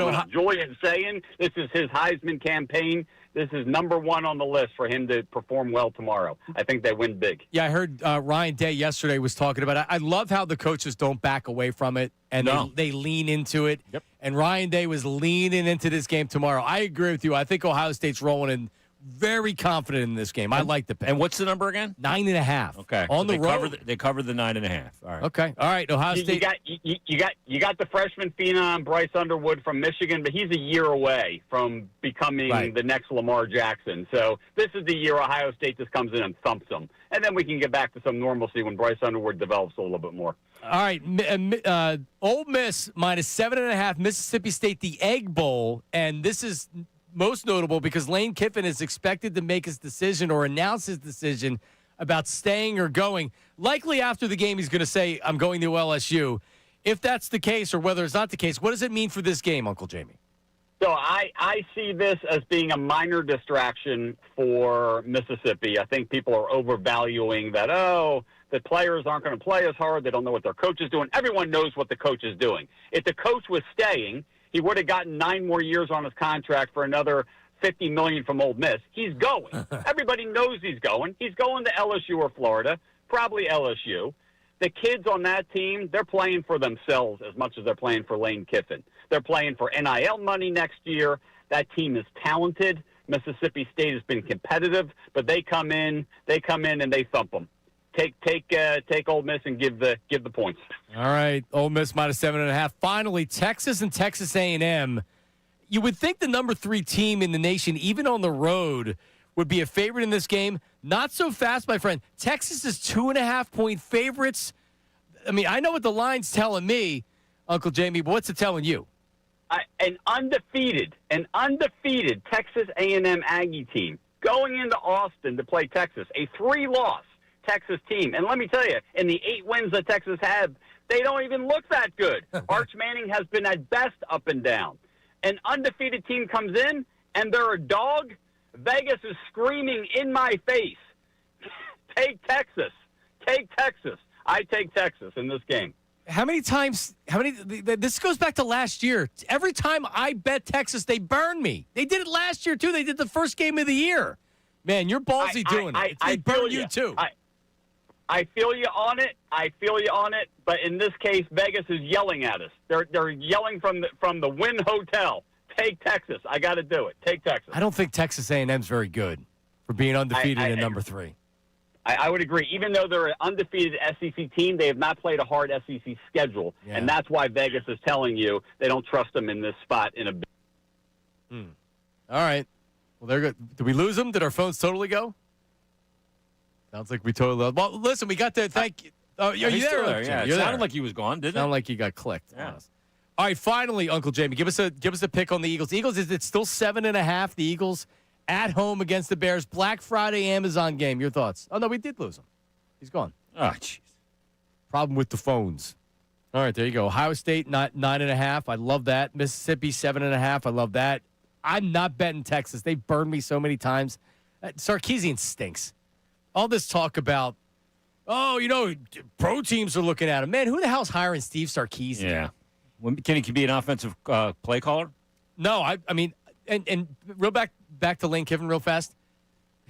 And Trish went to LSU. So maybe this is a conversation for the other side. I don't want Lane Kiffin to leave. I want him to stay. Don't go to LSU. Same. Yeah? Yeah, he doesn't need to come to LSU. I don't think it's going to work. No, I mean, that's a really, really tough job. I don't know if he has the personality to deal with everything he's going to have to deal with. I agree. No, I don't think so. His tweets and stuff might not fly the way it does in Ole Miss. You need to, Brian Kelly was the first coach since, I think, the 90s that didn't win a national championship at LSU. Ogeron won one. Yep. Nick Saban won one, and Les Miles. Mm-hmm. So you have to win a national championship. There's no just getting his back. Yeah, or it's failure. No, it's failure if you don't. He should stay, man.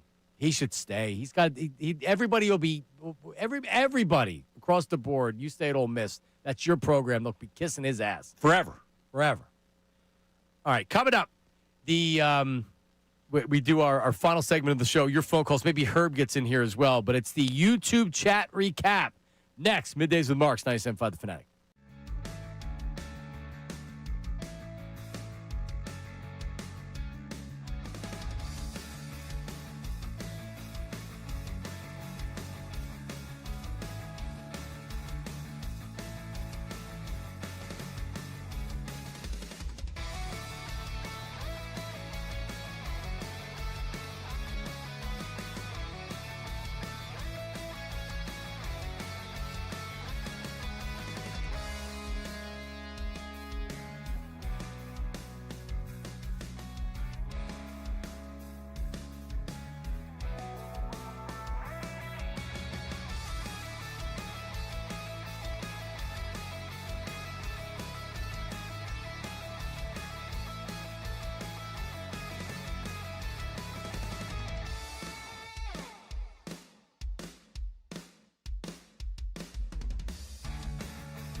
All right, we're back. It is Middays with Marks. The guys are coming up next. Silvana Unfiltered. And they'll take you through the evening. Got some text messages here. One from Angry Al. Says, Happy Thanksgiving. It's a shame you don't know how to mash potatoes, but you can just have sweet potatoes. So my mother-in-law brings yams, which are sweet potatoes, with marshmallows on top. You know the dish? Yeah, I've seen it. I'm not interested in it because I don't like yams, sweet potatoes, or marshmallows. Okay, so there you wouldn't. It's got every 3 ingredients I don't like. You would not enjoy that. And maybe some brown sugar on that too, right? Yeah, I think that's involved in whatever they do on the inside. I'm not a big. Yeah, I've never been a fan of I'm not even a fan of the sweet potato fry. I'm not a fan of. I do not like that. It seemed that like that fad had kind of like the slides with socks. It's went out of style. The sweet potato fry. Yeah. For a while, Trish, if you didn't have sweet potato fries on your menu, you weren't a real restaurant or bar. And the dipping sauces too. I don't like the sweet potatoes. Me neither. Yeah. That was a discussion with my sister. I was like, you're making regular mashed, right? Not sweet. Too mushy. I don't like the way they taste. I don't like the way they taste either. I like baked sweet potatoes. Okay. See, I don't. They're pretty good, but I'm not that I love them, but I like a baked sweet potato I can eat. Sweet potato fries is like I want to fry. Yeah. I don't want to have to dip it in some sauce to make it taste better. There's something about it, it's just unappealing to me, and the way food looks at. Well, you're a weird food guy. Yeah, like my wife loves Brussels sprouts. Like we go out to dinner and she gets Brussels sprouts and then doesn't finish them. Sprouts. Brings them home and it stinks up the whole house. They do smell. They smell awful. They do smell awful. Yeah. Agreed. You got to cook them right. You can't have crunchy, undercooked Brussels sprouts. Like, for example, I like broccoli not cooked too well. I like it. You like it a little crunchy. Al dente. Al dente broccoli? Right? Yeah. Want it a little bit to where it's not totally. I don't want it soft and falling apart. Yeah, I like it soft. I heard that about you. Yeah. but Brussels sprouts, you need to cook it well. I like Brussels sprouts cooked in bacon fat. Okay. So there's a recipe, Brussels sprouts and bacon. And you cook the Brussels sprouts well done in a little bit of bacon fat. Oh, my goodness. After you cook the bacon and you got all that there. After you cook the bacon, and then you crumble the bacon in there. That does sound appealing. But it's still a Brussels sprout. Well, it's more about the bacon than the Brussels sprout. Yes. That defeats the purpose of vegetables, I feel. No, it actually mixes well. It does. Yeah, but it's not healthy. Yeah, that's what I was going for. But see, so Trish, was this yesterday? She's in the back eating carrots. Oh, yeah, that was yesterday. Raw carrots. I have some more, too. It's got good vision. Eat them on the ride home. But, and I told her, I'm a fan. I like raw carrots. I eat them all the time. I buy the big family-sized Wegmans carrots, and every night I'm eating carrots and salad or something like that. But I'd like bringing it to work's a power move. That's a flex. It is. It's easy to put in a bag and let's go. Right, and it's a good snack. It's easy to transport, like you said. Part of the problem here is we don't have a microwave oven. How did not have a microwave? We don't have a kitchen area. So for us, especially during the short breaks, where our kitchen area is a lactation room. What do you mean? It's it's for nursing mothers need a place. Okay. If they're at work where they can pump to get the milk for their children. Okay. So that's what our old kitchen turned into, is a lactation room. Oh, okay. I did not know that. So that's what it is. That's what's in there. Is there so I make sure I don't go in there and prevent anybody from lactating? Is there a sign out there that I can? I don't think there's a sign. Okay. But if the door's open, you can't do anything in there. There's a sink that doesn't work. Okay. There's paper towels that doesn't You can just have a lactation station. Right. I believe legally you need to provide that for your... Is that right? Of course. Okay. Yes, as my wife who... I've been out of management for a long time. I don't know. Who breastfed all three of our children, and she worked for two of them at least. You had to pump. Well, yeah, you have to pump it where you can't not pump. You have to pump. It's painful. Pumping, for sure. There you go. See, we've hit all angles today on the show. Holy cow. See what I'm saying? Full circle moment. Have a female influence on the show. We're talking about breast pumping by the end of the show. Yeah, we're not getting this with Ray Dunn. Talk about unfiltered. This is unfiltered. Yeah. Outright. Yeah. Ray is not talking about lactation. No, he'd avoid that. How about that? Oh, he would be so uncomfortable. Yeah, and it would be great to see. It would be. He'd be squirming. So, Ray, while you were out. How about that? Yeah. Ray down in the Bahamas.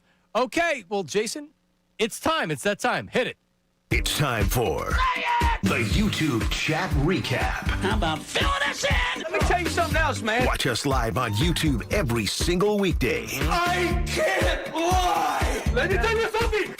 It's It's the Middays with Marks YouTube chat recap. All right. What do we got? First one. Andy from Lambertville. Most will not make macaroni and cheese, black-eyed peas, and collard greens. Amateurs. Oh, so why is our AI voice slow yesterday and today? He's slow.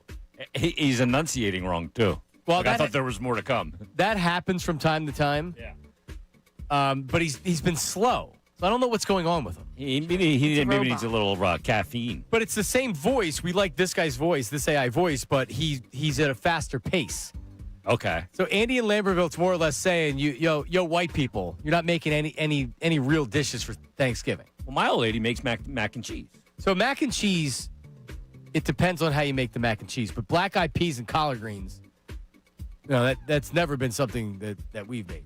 Yeah, But macaroni and cheese is a good Thanksgiving meal. Yeah, absolutely. Yeah, it's a good mixer. Yep. All right, what's next? If Bayless, only someone who enjoys disappointment could choose Miracle Whip over mayonnaise.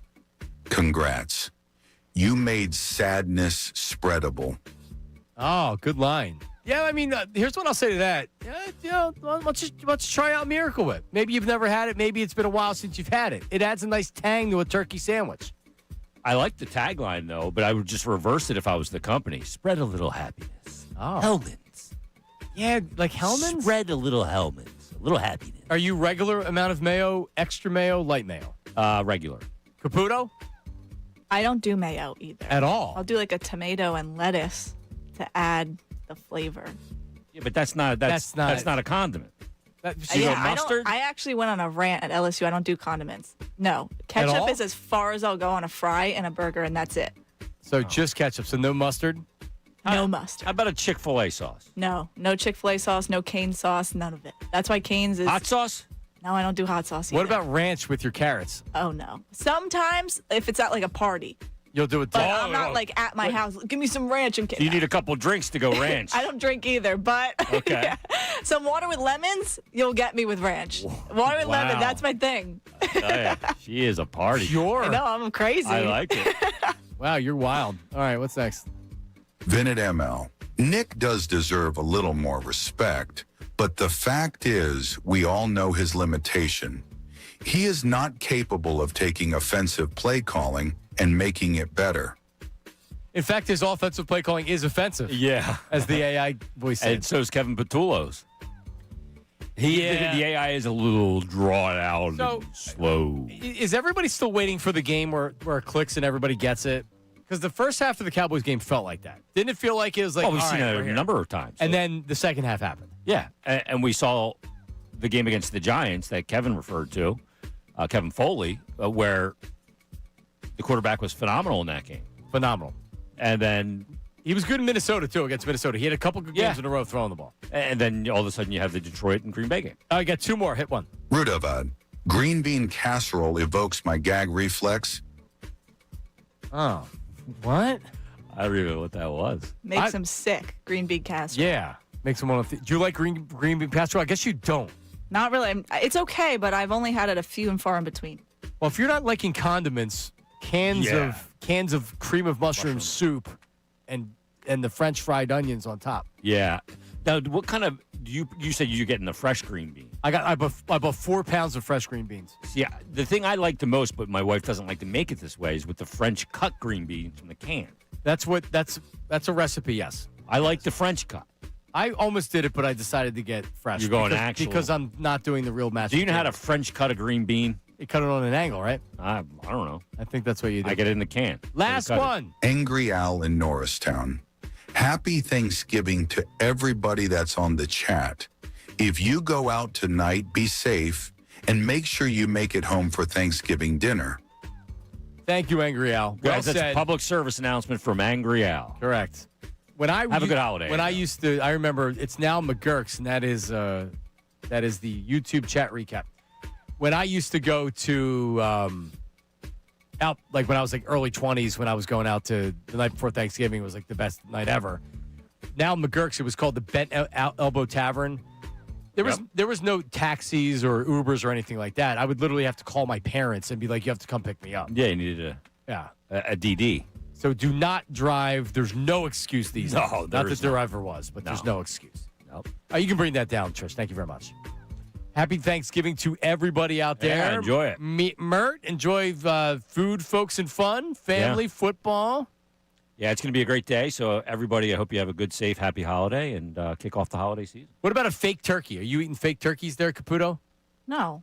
Why would I eat a fake the furky, the fake turkey? I mean, you're eating lemons. I don't know what's going on. Oh, lemons are great. Not turkey. I wouldn't say lemons are great, but. All right, coming up next. Good job, Trish. In water.